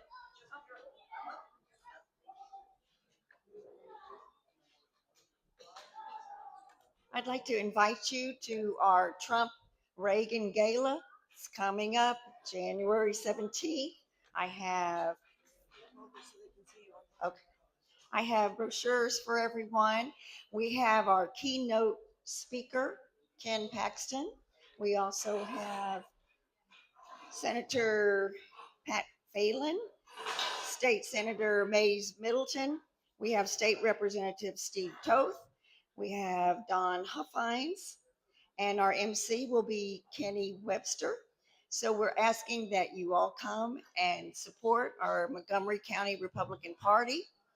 And it starts at 5:30 to 6:45. We have a VIP reception where you can come and talk with these honorees. And then we have our 6 to 6:45 general reception, where we will have a silent as well as a live auction. And we have a local artist that will be doing 2 paintings during our whole gala. And we will be having a live auction for those paintings as well. And then Brandon Creighton has generously donated a state chair that will also be live auctioned. So we'd hope to see you there. We have all different kinds of tickets that you can buy, general, and we even have chairs that you can purchase. We're also selling ads. And so if you take a flyer, we can go to MCTXGOP and get all the information, buy your tickets online. And once again, it's January the 17th, so we only have a couple of weeks. So hope to see you there. Thank you, Bob.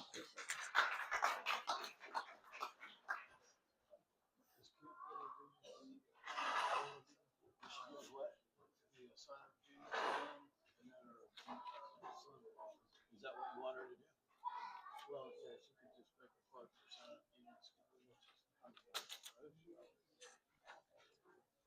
You want to talk about sign up G's? Kim?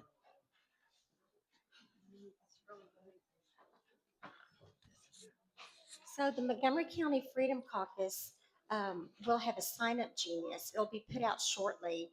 And you can sign up to help our conservative candidates pass out voter guides and their push cards. So we really need a strong presence at the polls.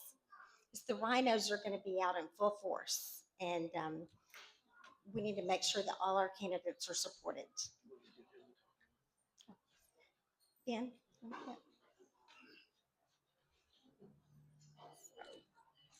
Hello, everybody. I know it's the end of the night, so I'll make it short. Can you hear me? Just wanted to introduce myself. My name is Ben Walsh. I'm running for Precinct Chair 112. I am a husband to a beautiful wife, a father to 3 good kids and 1 work in progress. I'm also a business owner. I have some patents. I have a couple businesses. The main one's an environmental lab. We do water testing, soil testing. The main reason why I'm here is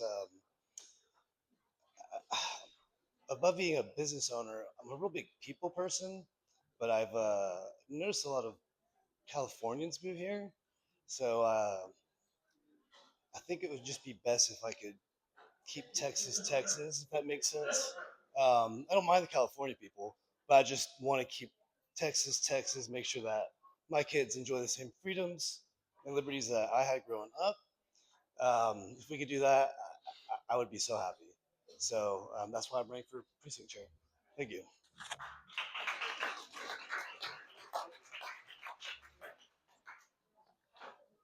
Okay, now comes the hard part of the show. So we had 8 people on our vetting committee, and I'll introduce the chairman here in a second, but I just wanted to talk about it as being a member of it. We all put a lot of hours into doing this, and we always ask all of our membership to join and help us with committee projects, and this is one of them. And so in the past, we have a couple of us have served on vetting committees where we had up to 30 people, and now it's hard to get somebody to put the time in and the commitment in. So for 8 of us, for each person, we spent about 180 man hours just on the major candidates. And then we had 41 precincts, and that's another 82 man hours, or 262 man hours that each one of us put in. So we're looking at that, and that's just those of us that are on the committee. That's not the chairman. So the committee has put in a little over 2,000 hours on working on this. So we did as much due diligence as we could during the time that we had.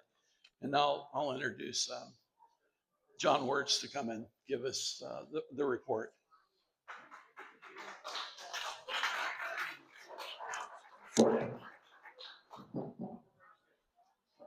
Bob.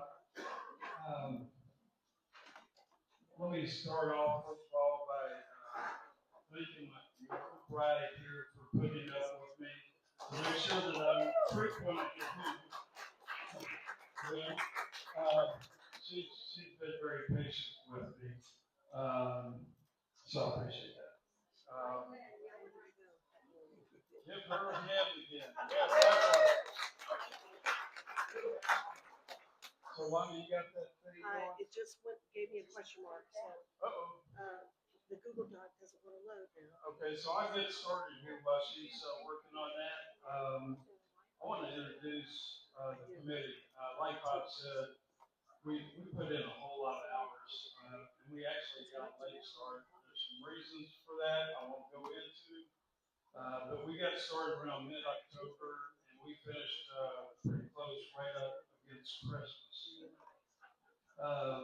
But on the committee was Larry Rogers, who is our board chair, Bob Bagley, President, Kenneth Ernest is our treasurer back there, Kendra Yamaguchi. Over here is our sign-in lady, done a phenomenal job. Debbie House is kind of new to us here. She's our secretary. Luis Pedraza, right here behind the camera. Stacy Ernest has done a lot of background here with Mark Ferber, and then Lana Hart. Oh my gosh, the amount of hours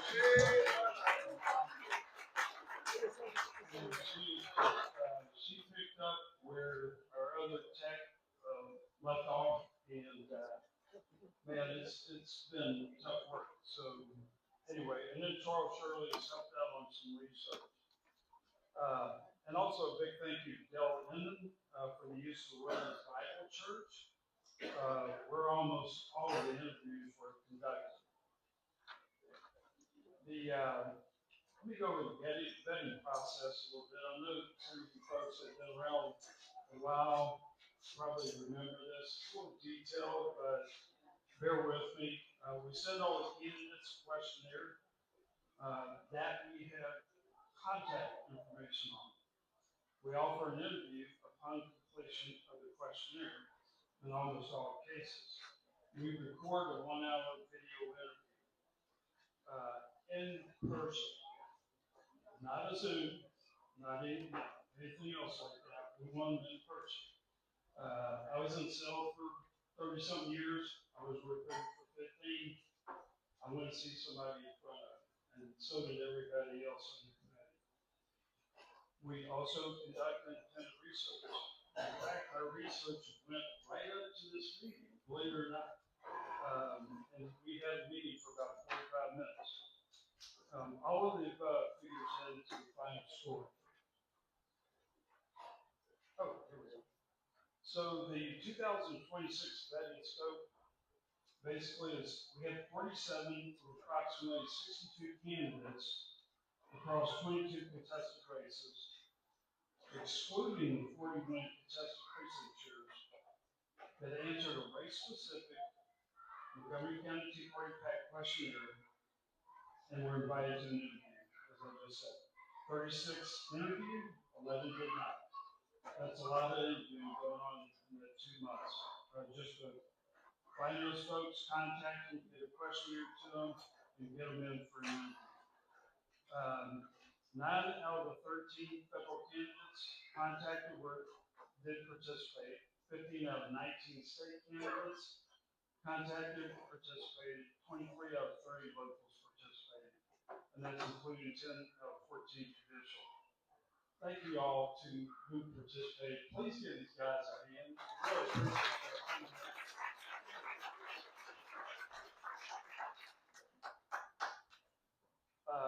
We had to reschedule some races because of conflicts, sickness, and whatever, but we ended up getting it done. And the candidates were patient enough to work with us to try to get all those scheduled in. Each candidate ballot item is scored 0 to 100, with 100 being the best. It's a grade school score.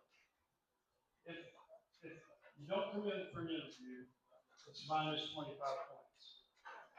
If there's no participation, it's minus 50 points. That's your cap. Your cap's at 50 points, and it can only go down from there. So the final score represents the average of scores from each of the 8 vetting committee members. Now, a lot of people just go with that recommendation, and that's it. We go for an endorsement, and that's a higher bar.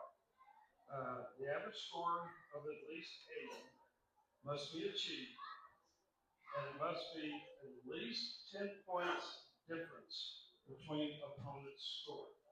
And what you're going to see is there were 5 races, basically, where there were not a differential of 10 points. And when that happens, basically, they're close. That's a toss-up race size. And that's a policy that we came up with a few years ago. And we tried to adhere to that. 75% or more of the vetting committee must support it. It's a binary score. It's 1 or 0 for endorsement. You're either going to endorse that person or it's a 0. And you got to have 3/4, 75% of that to get that endorsement. And there's only 1 endorsement per race. So the results of the vetting committee are recommended to you guys who are members, dues-paying members that have attended 4 meetings in the last 6 months. The results in each race become official only if 60% or more of the Tea Party PAC membership approves this in this meeting. This is kind of a summary of the races that we did. I talked a little bit about it, but this is kind of what it looks like in a matrix. I won't really go over those. You can see the federal races, you can see what follows under the state races that we did, and the local races. And sometimes it's really hard to get the really high up state level or even federal level individually. I mean, these guys are busy. They have stuff going on at the federal and state level. But we're honored about everybody that comes in, especially from the state level. They come in from Austin, they come in from Dallas, and different parts around the country. So it really is appreciated for doing that. And then you see the local levels here from the 359th District Court down to county judge, etc. Okay, let's start off with the first race. For U.S. Senate, the high score was Attorney General Ken Paxton.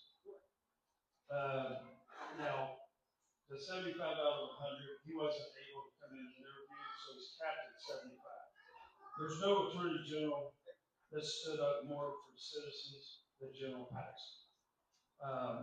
House Rhinos tried to use lawfare against Paxton to remove him after he was reelected and they failed. You know, as a Republican Party, we had to deal with a little lawfare too, didn't we? But we put those back. We know how that feels. I have that t-shirt. Yeah, she has direct experience about and love. Second was Wesley Hunt. The first agenda. The committee discussed this over and over again. We're like, okay, you know, he's conservative and everything, but why is he in this race? And the conclusion, rightly or wrongly, is that what we came up with was that maybe it's a spoiler, you know, to get back. And so that's just our group. That's our 8 folks. And then John Cornyn, I'm surprised he got 16. A lot of red flags there, like red flag laws. Call Trump's wall, flop, night, pro-amnesty, multiple years. Enough said on that. Okay, House District, CD2, endorsed Steve Toth. His consensus top 5, Texas House battle-tested Christian conservative, constitutional conservative. He's been around a long time. I think everybody knows him, and he's a fighter in the House. Others that have been involved, they've got high scores too, were Martin Beachwild, Christian Constitutional Conservative. As you've heard in the past, a very compelling immigration story. Nick Plum, also solid pro-life, strong AI skills, but unknown, untested. But I'll suggest to Braden, and I don't know if Steve just walked in, I thought I may have seen, you ought to contact this guy. He is brilliant about AI, and think about getting him on the team if you guys want. Dan Crenshaw, he had high upside going in, but he didn't live up to it. Pro-state red flag laws do not federal. He's against that. He's alienated his face on multiple occasions, including the comment, "Don't question my faith," right here. Neoconservative views, supporting Ukraine, defending colleague stock trades, rejects claims of the 2020 election stolen, and he just recently had a clash with fellow still Sean Ryan, who has a podcast, and so that never went down. CDA. Okay, we have two candidates that we vetted that ended up very close from that standpoint. Jessica Stein, America First Attorney, and then Nick Tran, solid conservative, U.S. Army vet. You heard from both of them earlier. And actually, we restored Greg Jensen. We've got more information. We haven't had a chance to validate all the information that we got, and so we bumped the score up to a 71. And then that was probably the toughest race to score. I can tell you that a week ago Monday, we had a workshop that lasted 7 hours talking about all these candidates. Then we met again yesterday for 2 hours, again, primarily on that race. And then we met again on this race at 5 o'clock for 45 minutes to a half hour. And information, I mean, we were drinking from a fire hose. It's just a lot of information with all these candidates, and as well as the precinct chairs. And it's great. I mean, it's great that we're having this much participation, and people aren't just walking into offices here. It's a pleasure and an honor to be able to do this. I wish we were perfect in everything we did, and I wish we had all the information that we had ahead of time. We don't always get that until sometimes the last minute. Governor, we had a great interview with this gentleman, Pete Chambers. I think it's Pete Chambers. Sorry, I got it backwards. Veteran, Special Forces Combat Medic. I know a few of those guys, and let me tell you, they're ironclad, solid. He refused the jab, which our son did in the military, when everybody else felt like they had to take it. That's tough. And it costed him an assignment down on the border. He is untested in politics, but we put him over at Abbott. Abbott's an incumbent, a little bit reactionary, my personal opinion, to seemingly everything. I wish we had the same as him, but it is what it is. It took 3 years to react to the invasion. But we ended up, it's within the 10 points, and we called it, a toss. In football, I think they call it a jump ball or a 50-50 ball. Jump ball and basketball, it's a toss-up place. You're going to see a few of those coming down the pipe. Others, Ronnie Bellatellis, basically, it's kind of a total unknown. He's from Montgomery County. I think he has some single issues he wants to deal with. Lieutenant Governor, Dan Patrick, proven constitutional conservative, navigated the not guilty verdict in Paxton, Richmond. Why the score so low? We didn't get an answer back, and obviously didn't vet with us. So he's kind of capped off at 50. And then there was a challenger, Timothy Maker. We basically an unknown, political unknown. Attorney General Aaron Wright endorsed him. He's assistant, or was assistant to both Ted Cruz and Attorney General Paxton. Basically, we saw the comments about him being an offensive coordinator for most of Paxton's lawsuits against Biden. When we interviewed him, it's pretty clear that he was. There was no BS there. Texas Senator Mace Milton, great guy, great senator. Hadn't really filed lawsuits against those opposed to Texas, as Wright has. He did push for Paxton's impeachment to evaluate, but not at the end for impeachment. It was just to go through with the hearing. That was a little bit of a negative for us. Chip Roy answered questionnaire, did not interview. He's also not exactly pro-Trump, and pretty much more about the J6 renaissance. And Joan Huffman did answer our questionnaire, but did not interview. Comptroller. We got Don Huffines endorsed. Solid, proven Christian constitutional conservative, and music to Ken Ernest, in my ears, as the Montgomery County Republican Party co-DOGE chairs. He plans to DOGE the state government, starting with comptroller's office. We know he's solid. He hadn't taken any money when the time he is a senator and doesn't plan to take a salary when he goes in.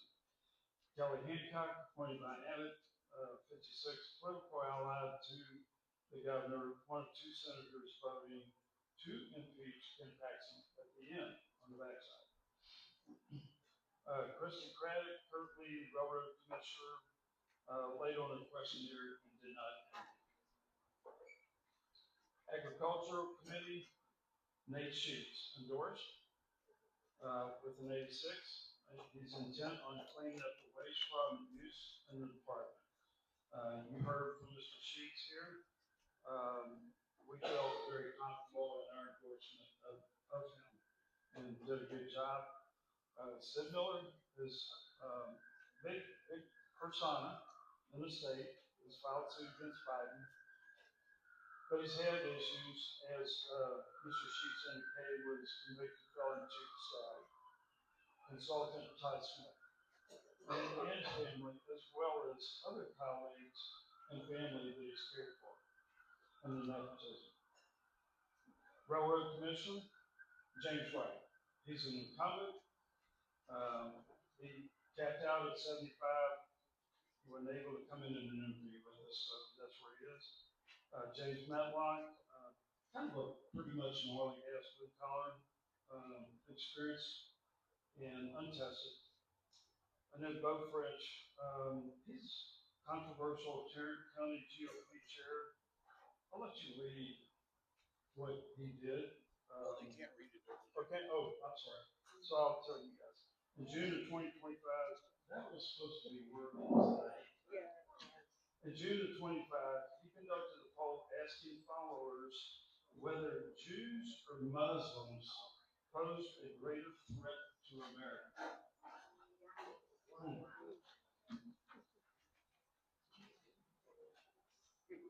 As they say, that dog don't hunt. Court of Criminal Appeals, place 3. We have a really tight score there. Thomas Smith, Paxton attorney in AG's Criminal Justice Division, 10 years election integrity issues, work Baptist States law banning sanctuary cities, 2020 Trump election integrity attorney. That's pretty big with us in Montgomery County. And yeah, we'll go over some of the others down the road about an election integrity. Allison Fox, Ms. Fox is over here. Most experienced with Court of Criminal Appeals.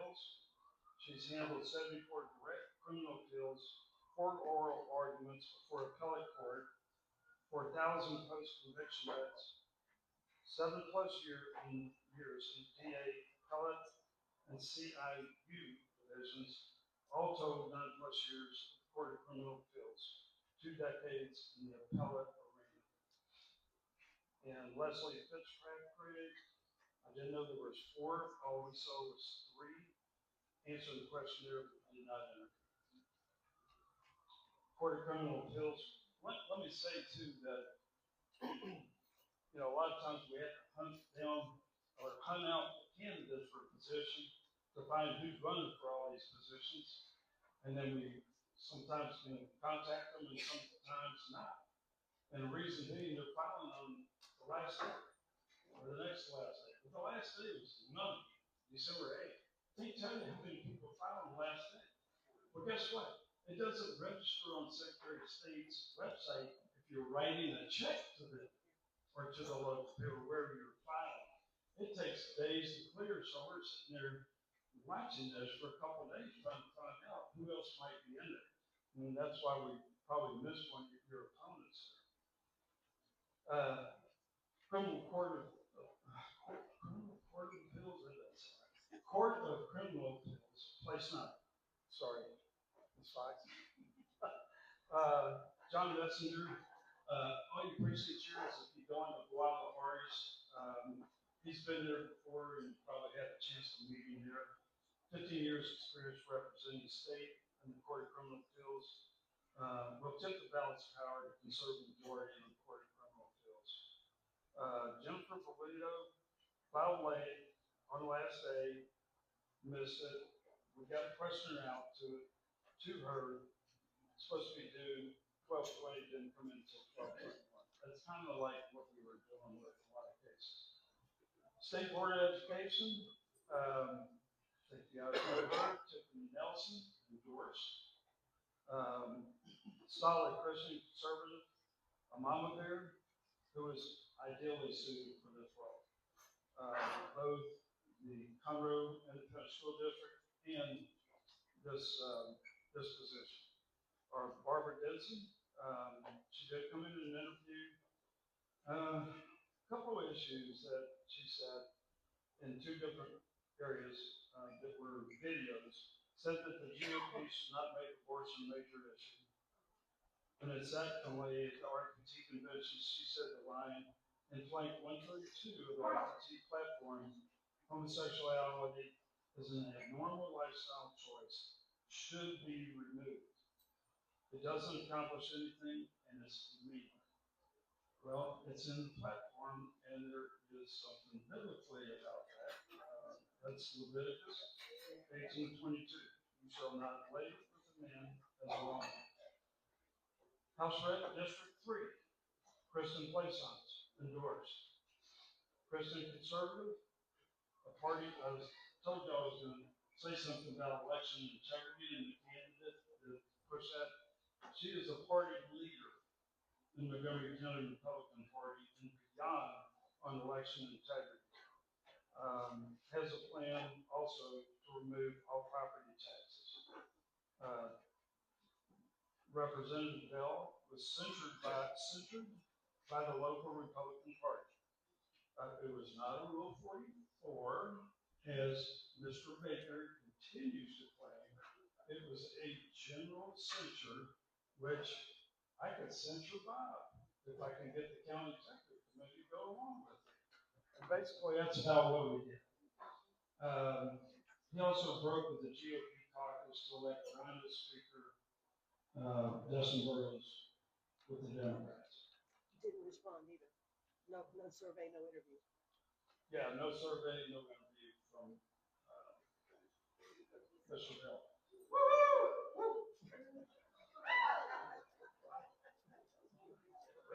Oh, you're looking at the slide. I thought you were talking about Bell gets fill out. Who's this? Okay, District 16 Rep John Boucher endorsed one of our highest scores that we've ever given. He's a consistent constitutional conservative, most recently the elected vice chair of our party, local party, served on both roles and platform committees of the RPT convention. Again, his opponent, Will Metcalf, was censured by the local Republican Party, and he brokered the GOP caucus to elect Rhino Speaker with Democrats who did not fill out our form. 359th District Court, Joanne Lindsay, well-rounded attorney with prosecutorial experience, 18 years, and as a defense attorney for 5 years. And Michael Goodsman, just right there with him, he works in the major crime section of the DA's office, very well versed in the law, a really big up and comer. He's a solid guy. And that's a toss-up race. County Judge, Judge Mark Deere, Emergency Management Department, which Bob has significant experience in, is one of the nation's best. He removed tolls off of 242 just down the street from where we live. And initially embraced Abbott's pandemic mandate. And there's some other issues there. Mainly, I think what had an impact is we had discussed, we started back in April of last year, Kenneth and I, to get governor's information so that we could evaluate all the departments and then compare that to our sister county and decide Williamson County. Unfortunately, we were not able to obtain that. And then some personal issues in the past. Judge Wayne Mack, right there together, probably Justice of the Peace, Precinct 1, has fought and won to have career in the courtroom, and that's gone out a lot of different places. There's some problems, includes Islam as a religion of faith, which we disagree with. Performs weddings, includes safe sex. Tight race, still a toss-up. One voter got, as with some of the other ones, it's going to be a either or. Both their names will be there with a check mark. So we're going to let people drill down into U.S. Smart and look at their Q&As to see how they handle questions. Next, Commissioner Precinct 2, Mr. Rob Harvey, endorsed, high character with integrity, accountability, transparency, and forward thinking. Has big budget management with turnaround experience of struggles in our failing businesses. That's a full-fledged audit of the county. And then there's our current commissioner. He did not respond. We have 20 negative items on U.S. Booksmart, or did. I think we can resurrect those. The largest is the $85 million, $249 total. TxDOT would have built for free, but he and other commissioners pushed that through. Let me say something about Mr. Harvey from a personal standpoint. I got a phone call and said, hey, you need to go meet this guy. And I said, okay, we're pretty busy right now. And, what's the subject matter? And they said, well, he just wants to talk to you. He's interested in getting involved in politics. And I said, okay, working on a meeting, golden hour, which is right over here. And I went there, and the more I talked to this guy, I mean, I was like, I've recruited for 15 years, very technical, high-end people in that industry. And the more I talked to him, I was like, first of all, humble and humility is another statement. But, we just talked about experience. And then he gave me his resume. And I was like, I was blown away. So 3 hours later, I was like, man, this guy's good. Okay, so he's really good. And that's somebody we need to go in and help clean up that county. Next. Justice of the Peace.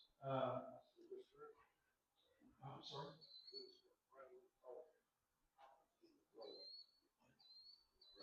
Next race is Justin Peace one. And we picked Will Wagner. He's the only candidate with conservative judicial experience.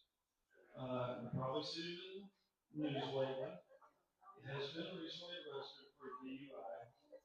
But our position is innocent until proven guilty. Okay, this is probably not going to be until after the election, the court case on that. Scott Corson, nice guy, community service minded, no judicial experience, not that you really need one for that court, totally. But he's self-admittedly most campaign funding on the current show. Ryan Woodley, no response. Justice Justice of the Peace, it's been a long 2 months. Justice of the Peace, place 3, J. Max Sanders. Yeah! Thank you, J. Max. Seems to be doing a good job. He has been supported by the establishment in the past, so we will be watching. Brittany Gable Hill, sibling to the constable, giving the appearance of conflict of interest. Great personality, but there's that issue right there. And so right now, maybe if she was running for another office, like her brother's not the constable, that'd be a possibility.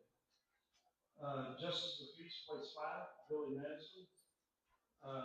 Got our house score there. Billy came up a little bit earlier. He's the brother of the outgoing judge that did not mentor under him.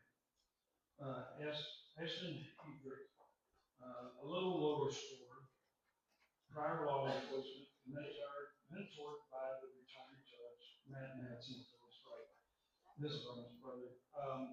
That's again kind of a toss-up race, and so we'll have both candidates on the vote. County GOP chair. Yeah.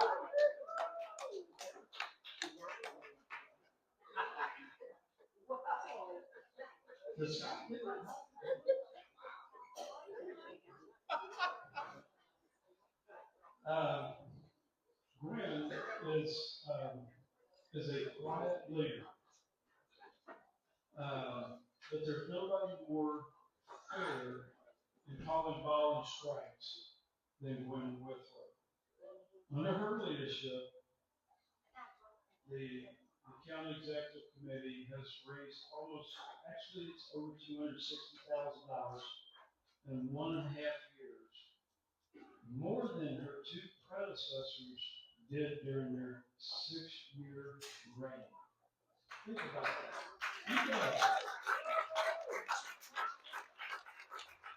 The results of fundraisers, this didn't go into some black hole like her opponent claims. Results of fundraisers were spending on a campaign that resulted in the reddest county in the state. We call it the big red map, and that wasn't by coincidence. 150 people working this lab in the November 24th election, both in early voting and on election day. And they worked hard. We had captains doing that, and they had people working for them, and we're getting ready to do that again. We're getting organized to do that again.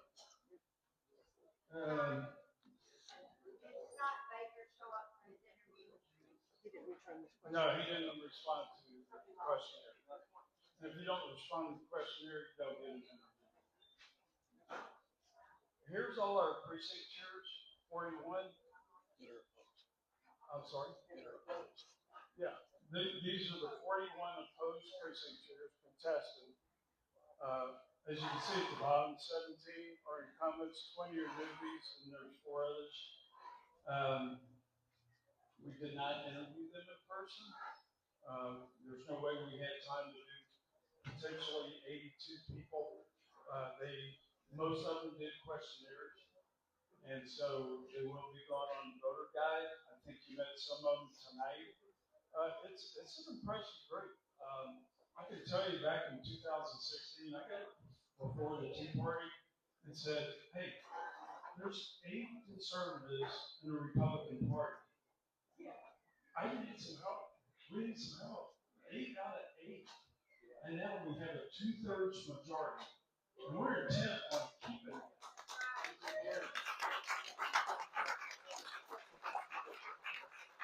I will tell you that we have 55 unchallenged precinctors of the conservatives going in. They only have 20. Over a 2-to-1 majority. So it's important we get those guys elected. And they're going to have to walk. They're going to have to block walk. They're going to have to work it hard. And they're going to have to work at the polls. And so we'll have a voter guide for you to hand out both block walking and at the polls for the voting and on election day. This is what our voter guide looks like now. We actually have 3 different ones. This will go out to the precincts that are uncontested. We'll have another that for the contested ones, they will be on there. Gwen will be on there too, but a little less prominent. The precinctors will be on there, along with information about our Tea Party. And then also we have all the precinctors listed, which will be on the back of Gwen's card for early voting. We need people to sign up. Gwen has got that sign up sheet for that. Not Gwen, I'm sorry, Kim. For signing up for early voting. It's 2 weeks long. Even if you can do an hour or 2 to spell somebody for lunch, please do sign up and tell them that's what you'd like to do. When will we get those?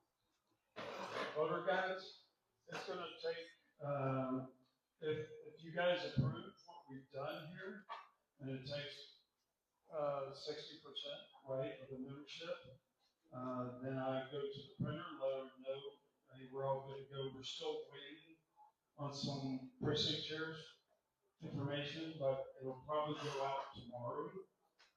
And it's going to take about a week. And then after that, tentatively, we're set to pick up for Wednesday of next week, if we can get those turned around that quick. There's probably going to be on the order of maybe 140,000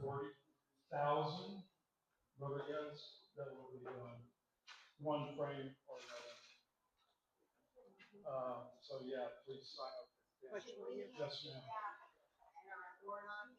What's that? Yes, you will. Yeah, yeah. Yes. Well, if you're contested chair, we have those for handout. Everybody else, we're going to be mailing it to. So you're probably going to want to reach out if you're not. I don't think you're contested. Reach out to help somebody else who does block walk. We don't have ours back.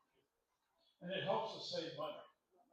It's pretty expensive to mail. It's, probably 60, 70 cents to mail, and it's only 20 to block walk. Are we going to be on the website? And we can copy them so I can look into them before they're available? Yes. What's that? Voter guide. Voter guides will be on the website. Yeah. As soon as. Yeah. Yeah, we'll try to get those up as soon as we can. Our tech, folks probably need a day breather, but we'll get them up as soon as possible. We actually moved this up 2 weeks so we can get this done sooner for everybody to block off in a timely fashion. Please remember that the voter guide is copyrighted. You cannot change what is on there. Okay? I don't like it. Sorry, but it's copyrighted. Wherever you're using, please don't mark them up. What else we got? That was it. Any other questions? Sign up for early voting. Amy, you got another question? Ready about the stuffing party? No. Saturday. It's This, no, they won't be ready by that time. Anybody else? I got a question. I can't see through the sun here. Yeah, okay. It's, we do not say that this is a Republican Party voter guide. Is that correct? It's a Tea Party voter guide. It's a Tea Party voter guide. There will probably be others out there with a red voter guide that has Republican in it. And they'll probably be saying, because we catch them all the time, would you like a Republican voter guide when it's not? It's not sanctioned by the party. Is that against the law? No, it's just unethical. Two questions. Yep, First one, when will the, I guess the digital form of that be available for us to be able to send out to everybody via email or text or whatever? Yeah, it's gonna be on US Vote Smart. You'll be able to print it from there. Right? If I have your final copy, yes, I can load it. Yeah. Final copies. So I'll need to get that Yeah, probably yeah. tomorrow sometime. You know, so we can get the final version done from our printer. Okay. Yes. When is the US Vote Smart information going to be on there for us to look up and send it to the website? I think she's gonna be opening that tonight. You Yep. guys, up to you. And one more question, how much is the printing of all of these going to cost because Tea Party doesn't have the revenue to cover all of them? Good question. We're always open to raising money here so that we can pay for these voter guides. It's going to cost a lot of money, and it's going to be close to probably 40,000. Maybe. I'm sorry. Mailers. It's mailing. Mailing is a big expense. You know, it's probably 40 something, 50 cents to mail. It's not the 78. Some of those we have to mail into that are dated communities, and that's going to cost us 78 cents a pop. And they're a lot. I mean, they're like 800 to 1,000 homes, duplicates removed. Duplicates removed means we take the walk list and we remove anybody else that's in the household, because we only need one per household. Anybody else?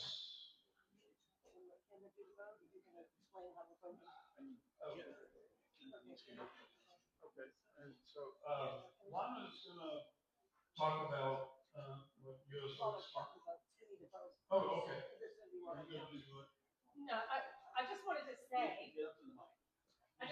say, thank you for being patient with me checking in at a late start.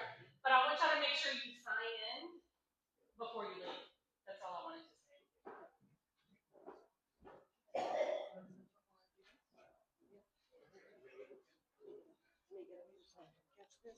So thank y'all for the questions and patience for hanging around.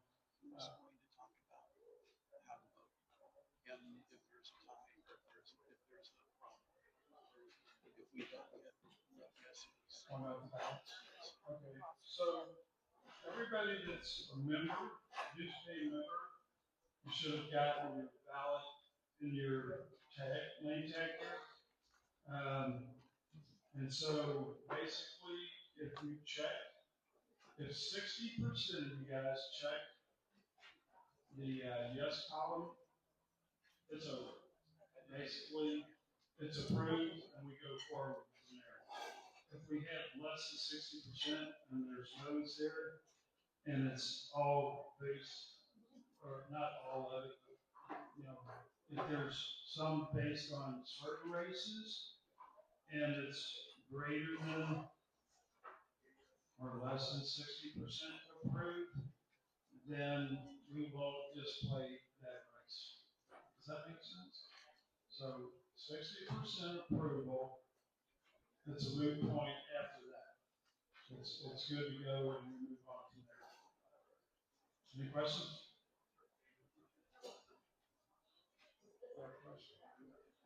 All right, thank you very much. And Lana's going to take over and show you a little bit about US Vote Smart while we're voting and counting. So the new site will go live tonight. It's behind a password right now. What you're seeing is the public facing side of it. You have a candidate directory. This is at usvotesmart.org. It also redirects from usvotesmart.com and usvotesmart.net. So you'll be able to get to it from all of the different, all of the places you had bookmarked before. It's at the exact same location if you already had it bookmarked in your thing. So candidate directories appear. You'll see everyone has badges. If they're endorsed, they have a red badge. You see Aaron Wright's here.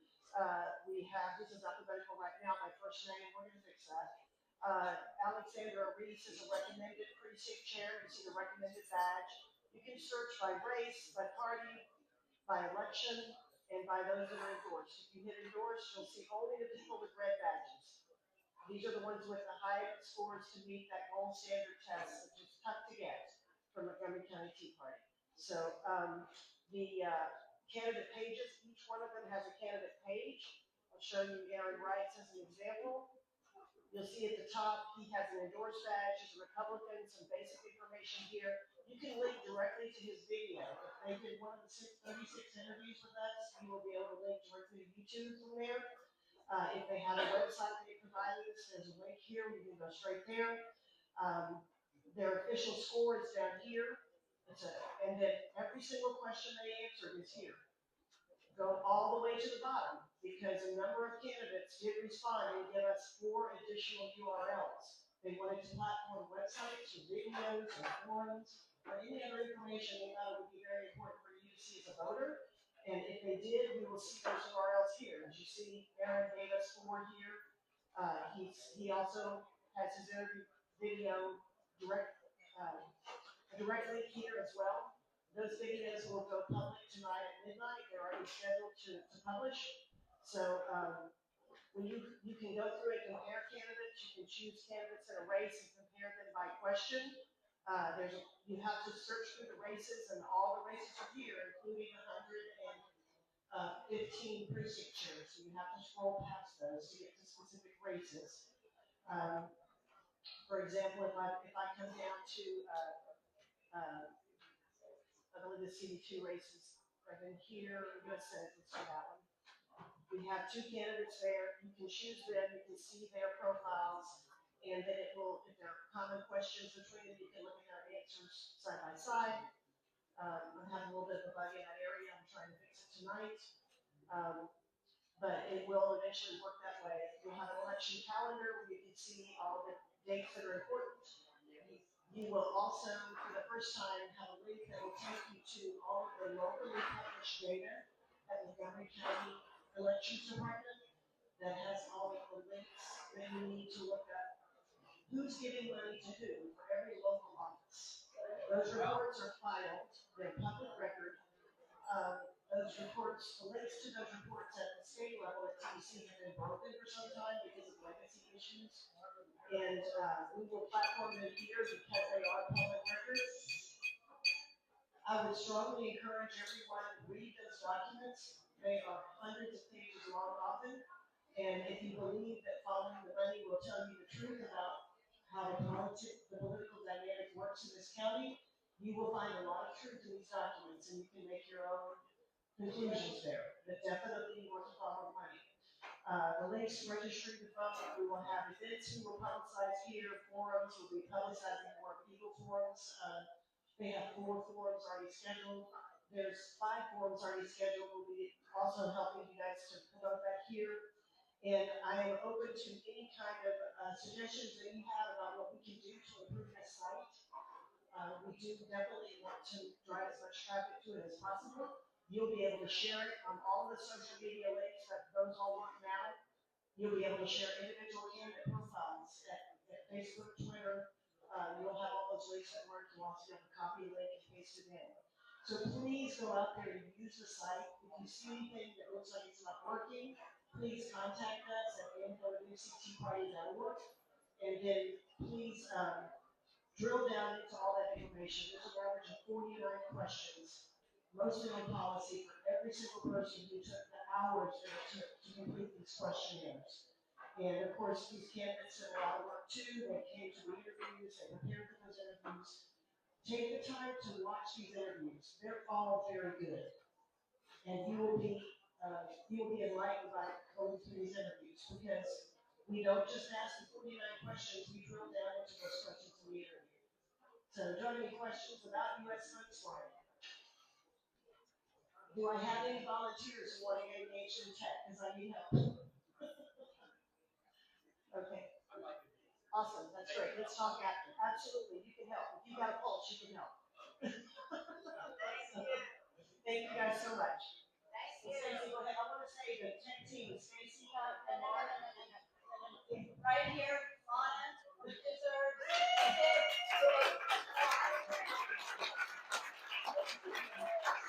Will, you're awesome. We have a team. We're all working as a team. I couldn't have done it without all you guys on the team. So thanks so much. Catch me if you have questions, you need help, and if you have suggestions for what we can do to make this better. So this will be live. This will be live at some point after midnight tonight. I've got a call with a coding person in California to help me solve a problem I can't, and hopefully he can make this candidate question probably resolved. Yeah, book in the morning. It's going to be late at night because he's on Pacific time. So, okay, all done. Okay, so the results for this is that there's 27 yeses to approve, and I've got 3 no's in hand. So it passes, and we appreciate you guys. Thank you all very much. Are we done? We need to dismiss. Okay. Yeah, we're okay. Let's go. We're coming out here. We're straight into the bitter end. I'm sorry.